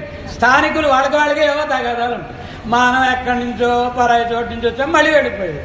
మనకెందుకండి ఈ విరోధం? ఇది సీతమ్మ రామచంద్ర స్వామికి చెప్పింది. ఈ మాట వినగానే నీతో ఎన్నాళ్ళైందండి? పెళ్ళైన తర్వాత 12 ఏళ్ళు అయోధ్యలో ఉన్నారు. అటు తర్వాత మళ్ళా ఈ అరణ్యానికి వచ్చారు. ఇంతకాలం అయినా నేను కనుక్కోలేకపోయాను సుమి అని. ఏమిటి కనుక్కోలేకపోయారండి? మీ నాన్నగారు పాణిగ్రహణం చేయించేటప్పుడు సహధర్మచరీతవో, నువ్వే ధర్మాన్ని పాటిస్తావో మా అమ్మాయి కూడా ఆ ధర్మంలో నీకు సహకరిస్తూ ఉంటుంది. నా ధర్మం ఆశ్రిత రక్షణం, శరణాగత రక్షణం. వాడు శరణ పెడితే వాళ్ళని కాపాడడం. ఈడేమైంది? సహధర్మచర్య అసహధర్మచర్య ఏమైంది ఈవిడ? కనుక ఈ సంగతి నాకు అప్పుడు సరిగా నేను గమనించలేకపోయాను. ఆ ముందు ఆకారాన్ని ఆయన చప్పుడు చేయకుండా అనేసాడు గమనించను, కనపడకుండా అనేసాడు గమనించను అనుకుని కళ్ళెర్రబడ్డాయి రామచంద్రుడికి. మహర్షులకిచ్చిన మాట జవదాటుటయా? అప్యహం జీవితం జక్య త్వాం వా సీతే సలక్ష్మణ నతు ప్రతిజ్ఞాం సంసృత్య బ్రాహ్మణేభ్యో విశేషతః. వాల్మీకి రామాయణంలో ఇది ఒక శ్రీరామచరమ శ్లోకం. ఏమంటున్నాడు రామచంద్ర స్వామి? అప్యహం జీవితం జక్యాం సీత, ఈ మహర్షులనే కాపాడలేనప్పుడు ప్రతిజ్ఞాం సంసృత్య, నేను వాళ్ళకి ప్రతిజ్ఞని వినిపించాను మిమ్మల్ని కాపాడుతాను అని. మాట ఇచ్చి కాపాడలేకపోతే ఈ జీవితం వ్యర్థం. అహం, అహం అంటే నేను, నేను అంటే ఎవరి నేను? ఇక్ష్వాకు వంశీయం. మా ఇక్ష్వాకు వంశంలో ఉండే, రఘువంశంలో ఉండే వాళ్ళ స్వభావం ఏమిటో తెలుసిన? అప్యసు ప్రణయినాం రఘుకులే నవ్యహన్యత అనడలేదా వాళ్ళను కాళిదాసు. కనుక ఎవరైనా మీ ప్రాణాలు కావాలండి అని రఘువంశంలో వాళ్ళని అడిగినా వ్యర్థంగా వెనక్కి పంపించారు, ప్రాణాలు ఇచ్చేస్తారు. కానీ అలాంటి వంశంలో పుట్టి మా ప్రాణాలు కాపాడవయ్యా అని ఎవరో అడిగితే వాళ్ళని కాపాడలేకపోతే ఈ జన్మకి అర్థం ఉందా? అహం జీవితమపి జక్త్యా, వాళ్ళని కాపాడలేనప్పుడు అహం నేను, నేనంటే ఏమని విడిచిపెట్టమంటావు చెప్పు? అయ్యా మిమ్మల్ని వాడు కొట్టారా? నాకు తెలియదండి. అయ్యా వాళ్ళని చంపడానికి నా దగ్గర శక్తి లేదండి అననా? నేను అలా అనగలిగిన వాడినా? పరాస్య శక్తి వివిధైవ శ్రూయతే అని చెప్పింది కదా ఉపనిషత్తు. అస్య శక్తి పరా యత్ సర్వజ్ఞ సర్వవిత్. మరి ఇన్ని లక్షణాలు ఉండి నాకు తెలియదననా, చేత కాదననా, ఎలా వాళ్ళని విడిచిపెట్టను? కనుక వారిని కాపాడలేనప్పుడు అహం జీవితమపి జక్త్యాం, జీవితాన్నైనా విడిచిపెట్టేస్తాను తప్ప వాళ్ళకిచ్చిన మాటను జవదాటను. అంతేనా? ఖచ్చితమా? నేను చెప్పినా వినరా అన్నట్టు చూసింది సీతమ్మ. ఎందుకని? అప్పుడప్పుడు ఇష్టంగా ఉన్నప్పుడు సీతమ్మని నువ్వు నాకు ప్రాణాల కంటే మిన్న, అందరూనే మాట్లాడే కదా, నా ప్రాణాల కంటే నువ్వే నాకు ఎక్కువ ఇష్టం అంటూ ఉంటాడు కదా. కనుక నా ప్రాణాలైనా విడిచిపెడతాను అన్నాడు. మరి ప్రాణముల కంటే మిన్న అయినా నేను చెప్పినా వినరా అన్నట్టు చూసింది ఆవిడ. సీతే, ఏం గంభీరంగా చెప్పాడండి. సీతే అంటే ఓహో నీకు గర్వం. ఏం గర్వం? ఈ రాముడు 12 ఏళ్ళు ఓ అమ్మ గర్భంలో ఉండి పుట్టాడండి, నేను అయోనిగా పుట్టాను, ఏ కల్మషం లేకుండా పుట్టాను అని నీకు గర్వం కదా. సీతే త్వాంబ, నిన్నైనా విడిచిపెట్టేస్తాను కానీ వారికి ఇచ్చిన మాటను మాత్రం విడిచిపెట్టను అన్నాడు పరమ. నీకు అహంకారం, అందుచేత ఇలా మాట చెప్పావు నా మనసుకు విరుద్ధంగా, నిన్నైనా విడిచిపెడతాను. సరేనయ్యా, నేను ఎవరిని? పరాయి వాళ్ళ పిల్లని కదా, సేవ చేసినంతకాలం చేయించుకుంటావు అంతే.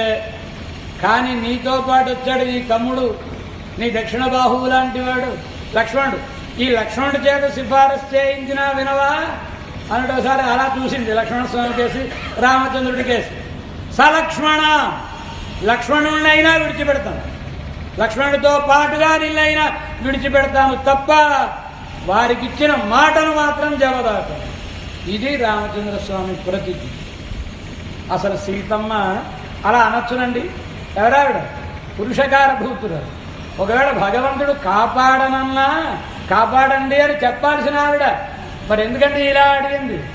ఆవిడ సామాన్యంగా అడగలేదు. మనం ఎప్పుడైనా ఒక రాట పాతామనుకోండి పందిరికి, ఆ రాట పాతిన తర్వాత ఏం చేస్తాం? ఒకసారి ఇలా ఊపి చూస్తాం, ఎందుకని గట్టిగా నాటుకుందా లేదా. అలా సీతమ్మ కూడా మునులకు వాగ్దానం చేశాడు ఈయన, ఖర్చు లేని వాగ్దానమే కదా అని మాట ఇచ్చేశాడా, లేదా ఆ మాట మీద నిలబడాలని మనస్ఫూర్తిగానే అన్నాడో లేదో ఓసారి పరీక్షించి చూసుకుందామని ఈవిడ. రామచంద్రస్వామి తన నిర్ణయాన్ని ఆమెకు చెప్పాడు. దండకారణ్యంలో సుతీక్ష్ణునితో పెడుతుంటే అగస్త్యుని యొక్క వైభవాన్ని చెప్పాడు సుతీక్ష్ణుడు. అగస్త్యుడంటే దక్షిణ దిక్కృత ఏన శరణ్య పుణ్యకర్మణ అగస్త్యుడు. ఎంత మహానుభావుడండి, ఎంత గొప్పవాడంటే పార్వతీ కళ్యాణం జరిగే సమయంలో పార్వతీ శివుల కళ్యాణం చూడడానికి మొత్తం ఋషిగణం అంతా దేవతాగణం అంతా హిమవత్పర్వత ప్రాంతానికి అక్కడ కదా వివాహం జరిగింది. ఆ వివాహానికి వెళ్ళిపోతే ఇంతమంది మహానుభావులు ఒక్కచోట చేరడం వలన ఆ ప్రాంతం క్రిందికి దిగిపోవడం ప్రారంభం. దాంతో అయ్యో ఎలా ఇప్పుడు అని విశ్వకర్మని పిలిచి ఏమయ్యా ఏం చేయాలంటే, అయ్యా మరి నన్నేం చేయమంటారండి, బరువు అంతా ఓవైపుగా చేరిపోతే మరి కృంగిపోదా, కనుక ఇప్పుడు సమతలంగా ఉండాలి అంటే మంచి ప్రభావం కలిగిన వాడు ఎవరైనా అవతలి వైపుకు పెడితే అప్పుడు సమానం అవుతుందండి. మరి అంత ప్రభావం కలిగిన వాడు ఎవరున్నాడయా అంటే ఇదిగో వీళ్ళందరిలో పొట్టివాడైనా గట్టివాడు అగస్త్య మహర్షి. ఈయన ఒక ఆయన పంపించండి చాలు, ఇంతమంది ప్రభావం ఆయన ఒక్కళ్ళలో ఉందనగానే ఈయన ఒక్కడు వెళ్ళేటప్పటికి ఏమైందండి, సమానం అయిపోయింది కదా. అంటే అంత ప్రభావం కలిగినటువంటి వాడు అగస్త్య మహర్షి. అంటే దక్షిణ, అసలు దక్షిణ దిక్కంటేనే అమంగళకరమైన దిక్కంటారు, కానీ దాన్ని కూడా పవిత్రం చేసి తమిళ భాషకు ఇలక్కడాన్ని రాసినటువంటి వాడు, వ్యాకరణ శాస్త్రాన్ని రాసినటువంటి వాడు అగస్త్యుడు. కనుక తమిళానికి ఏం పేరు? ఆగస్త్యము. ఆగస్త్యం అని పేరు తమిళ భాషకు. అలాంటి ప్రభావం కలిగిన వాడు. ఏమిటాయన ప్రభావం? వింధ్య స్తంభం అంటే వింధ్య పర్వతం. ఈ పర్వతం నేను మేరు పర్వతం లాంటి దాన్నే, కానీ ఆ మేరువుకి అంత గొప్పతనం ఎందుకు? సూర్యుడు మేరువు చుట్టూ తిరుగుతున్నాడు, నేను మాత్రం అంత గొప్పదాన్ని కానా, మేరువు కంటే గొప్పదాన్ని అనిపించుకోవాలని వింధ్య పర్వతం పెరగడం ప్రారంభించేటప్పటికీ ఏమైపోయింది? సూర్య భగవానుని కాంతి అసలు మేరు పర్వతమే అడ్డుకుంటే కొంత భాగం రాత్రి వస్తుంది. అలానే ఇప్పుడు వింధ్య పర్వతం కూడా అడ్డుకోవడం వలన ఇటు ప్రాంతం అంతా చీకటియే వ్యాపిస్తే అగస్త్య మహర్షి దక్షిణ దిక్కుకు వెడుతూ ఈ పర్వతం దగ్గరికి వచ్చాడు. మహర్షి వస్తున్నాడు, ఆయనకి దారి ఇవ్వాలని ఆయన తల వంచి దారి ఇచ్చాడు ఆ వింధ్య పర్వతానికి అధీసి. ఆయన చిన్న పనుంది చూసుకుని మళ్ళా వచ్చేస్తాను, వచ్చేదాకా ఇలాగే ఉంది అన్నాడు. ఏమైపోయింది? వింధ్య పర్వతాన్ని, దాని యొక్క గర్వాన్ని అణచినటువంటి వాడు అగస్త్యుడు. ఒక గొప్పతనం. రెండవ గొప్పతనం ఆజాంత సింధో. ఎంత గొప్పవాడండి! సముద్రం లోపల నివాత కవచులు, కాలగైలు అనే దానవులు ఉండేవి. వాళ్ళు అప్పుడప్పుడు రాత్రులు బయటకు వచ్చి ఈ బయట ఉండే జనాన్ని సంహరించి మళ్ళీ సముద్రంలోకి వెళ్ళి తాగుతున్నారు. దేవతలు యుద్ధం చేద్దామన్నా సముద్రంలోకి వెళ్ళి యుద్ధం చేసే సామర్థ్యం వాళ్ళకి లేదు. మరి ఆ నీళ్లు తోడగలిగిన సామర్థ్యం ఎవరికి? కనుక అగస్త్య మహర్షిని ప్రార్థిస్తే ఆయన వచ్చి మొత్తం సముద్రాన్ని అంతా అరచేతిలోకి తెచ్చింది. గుర్తుపెట్టుకోండి. ఏమిటి గుర్తుపెట్టుకోవాలి? మా వాడు చాలా గొప్పవాడు అండి, నాకేం లోటు అని అనుకోకండి. మన వాళ్ళెవాళ్ళు మన కాపాడలేరు. గుర్తుపెట్టుకోండి. మన వాళ్ళెవడో గొప్పవాళ్ళు ఉన్నారు, పెద్దవాళ్ళు ఉన్నారు, నాకేమిటని విర్రవీగి ప్రవర్తిస్తే వాళ్ళెవడు కాపాడలేరు. అందుకు నిదర్శనం సముద్రం. ఎందుకని? ఆ సముద్రుడేం సామాన్యుడా? నారాయణుడికి మామగారు, లక్ష్మీదేవిని, పరమశివుడికి చంద్రుణ్ణి ఇచ్చినటువంటి వాడు, దేవతలకు అమృతాన్ని ఇచ్చినటువంటి వాడు, బలి మొదలైన వాళ్ళకి ఉచ్చైశ్రవాదులను ఇచ్చినవాడు. ఇంతమందికి ఇచ్చాడు ఆయన. ఒక్కడు కాపాడాడండి. ఇప్పుడు అగస్త్యుడు తాగేస్తుంటే ఏమో నా తాలూకయ్యా అని ఒకళ్ళు అన్నారా? కనుక చుట్టాలు బంధువులు కాపాడుతారు అనుకుంటే సముద్రుడికే దిక్కులేదు, మనవాడు కాపాడుతారు. మహర్షి వచ్చి మొత్తం సముద్రాన్ని అంతటినీ ఆచమనం చేయడానికి, అంటే మినుపగుంజ మునిగేంత నీరే కదా ఉండాలి, అంత నీరు కింద తెచ్చుకుని తాగి బెలబిల్లాడుతూ వాళ్ళు బయటపడిపోయారు, సంహరించారు వాళ్ళని దేవతలు. అయిపోయి ఇప్పుడు ఈ గొయ్యి అంతా పోడ్చాలి. ఈ గొయ్యి పోడ్చాలంటే మళ్ళీ నీరు వదిలేయి. ఏం వదిలేస్తారయ్యా? నేను మిగితే మొత్తం అంతా కరిగిపోయింది, అరిగిపోయింది. మరి ఎలాగయ్యా బాబు? ఇప్పుడు ఈ సముద్రాన్ని, ఈ గోతునంతా నింపాలంటే ఎలాగా? ఒక పని చేయగలను, రెండో ప్రక్రియలో పంపిస్తానన్నాడు. ఆయన మూత్ర రూపంలో పంపించాడు. కనుకనే ఎప్పుడు పడితే అప్పుడు సముద్రంలో మునిగేయడాలు, స్నానం చేయడాలు చేయకూడదు. అప్పరపడి కడల్తీ ఉండలాగా అది అని సరే నిర్దిష్టమైనటువంటి సమయం ఉండడం తప్ప ఎప్పుడు పడితే అప్పుడు సముద్రాన్ని ముట్టుకోకూడదు. ఎప్పుడైనా చక్రవారికి పెరుమాళ్ళు ఏం చేస్తే అప్పుడు అది పవిత్రం కనుక అప్పుడు మాత్రమే స్నానం చేయాలి, ఏదో పర్వదినవనంలో. ఇలా సముద్రాన్నే ఔపోసనం పట్టినవాడు. మూడవ ప్రభావం వాతాపి ఇల్వలుడు అనేవాళ్ళు ఇద్దరు బ్రహ్మదేవుని గురించి తపస్సు చేసి వరం పొంది. ఏమిటి వరం? మా వాతాపిని జంతువుగా చేస్తాను నేను, వాడు మరణించిన తర్వాత మడి అని పిలిస్తే వాడు బ్రతికొచ్చేయాలి. తదాస్తు వరం ఇచ్చాడు బ్రహ్మదేవుడు.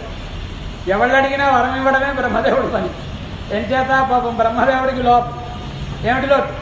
ఆ విష్ణుమూర్తి గారిని కొలిచేవాడు బోళ్ళంతమంది ఉంటారు, శివుడిని కొలిచేవాడు బోళ్ళంతమంది ఉంటారు. ఆ శివుడే వరాలు ఇవ్వగలడా? విష్ణువే వరాలు ఇవ్వగలడా? నేను ఇవ్వలేనా? పేర్లు చెప్తే ఎలా చెప్తారండి? బ్రహ్మ విష్ణు మహేశ్వరులు అంటారు, కానీ విష్ణు బ్రహ్మ మహేశ్వరులు, శివ విష్ణు బ్రహ్మలు అని అన్నారు కదా. నా పేరు ముందు చెప్తారు.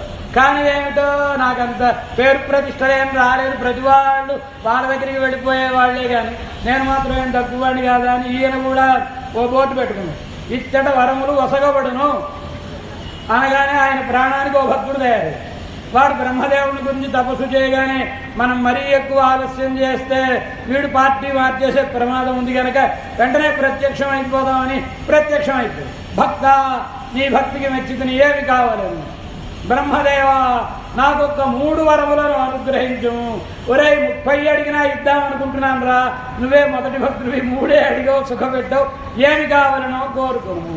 నాకు ఇంతవరకు వివాహము కాలేదు, మంచి అమ్మాయి నాకు భార్యగా కావలను, ఇచ్చి తిని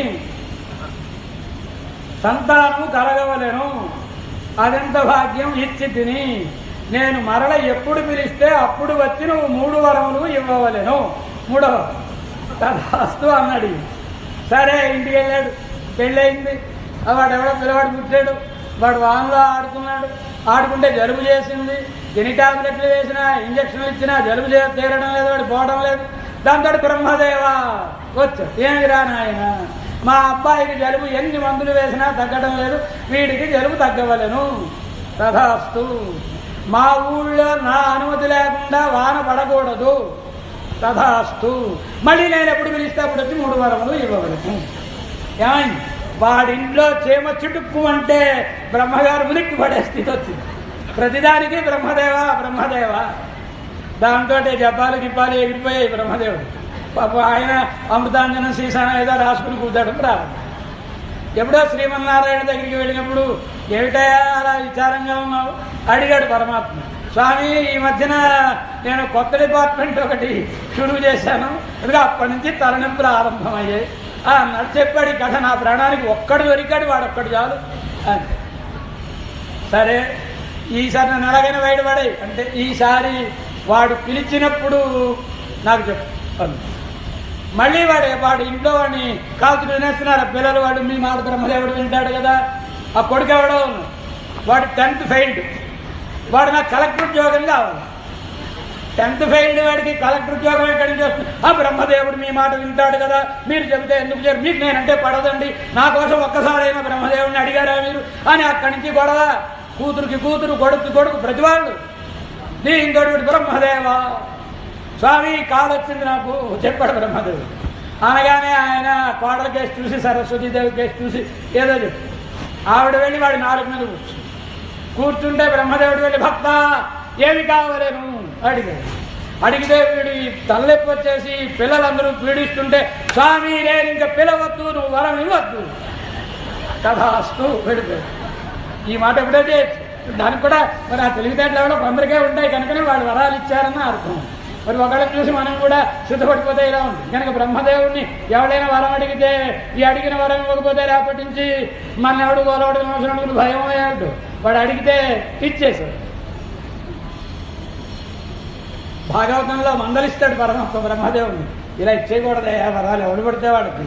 అవతలివాడు ఏం చేసుకుంటాడు, ఈ వరంతో మంచి చేస్తాడా చెడు చేస్తాడా, ఉపకారమా అపకారమా ఆలోచించాలి, కానీ ఇలా వరాలు ఇవ్వచ్చునా అంటాడు. హిరణ్యకశిపు సంహారం అయిన తర్వాత బ్రహ్మదేవుడితో నృసింహస్వామి. కనుక ఈ వాతాపీల్వరులకు వరం ఇచ్చేశాడు బ్రహ్మదేవుడు.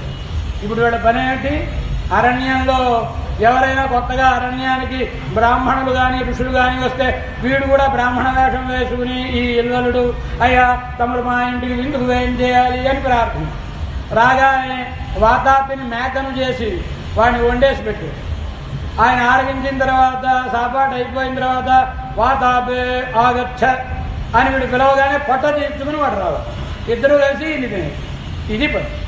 దీంతో వాళ్ళ బాధ పడలేక అగత్య మహర్షిని ప్రార్థించారు ఋషులందరూ. సరే నేను చూసుకుంటాను నిన్న అడిగిన ఈయన వెళ్ళాడు. ఈయన్ని కూడా పిలిచారు. వెళ్ళిన తర్వాత యథాప్రకారం వాతాపిని పెట్టేశారు, ఆరగించేశాడు. ఈయన వాతాపే ఆగచ్చ అన్నాడు వాడు అలవాటు ప్రకారం. ఇంకెక్కడి వాతాపిరా, వాతాపి ఎప్పుడో జీర్ణం అయిపోయాడు అన్నాడు. అనగానే మన వాళ్ళు అందుకనే జీర్ణం వాతాపి జీర్ణం అంటుంటారు కదండి పిల్లలకి సాపాటు పెట్టిన తర్వాత. అలా ఆయన వాతాపి జీర్ణం అయిపోయాడు అనగానే వాడి కోపం వచ్చి ఏదో చేద్దామని వెలుగొచ్చేవాడు కంటి చూపుతో వాడిని దగ్ధం చేశాడు. బ్రహ్మవరాన్ని కూడా వ్యర్థం చేసిన గొప్పతనం కలిగిన వాడు అగస్త్య మహర్షి.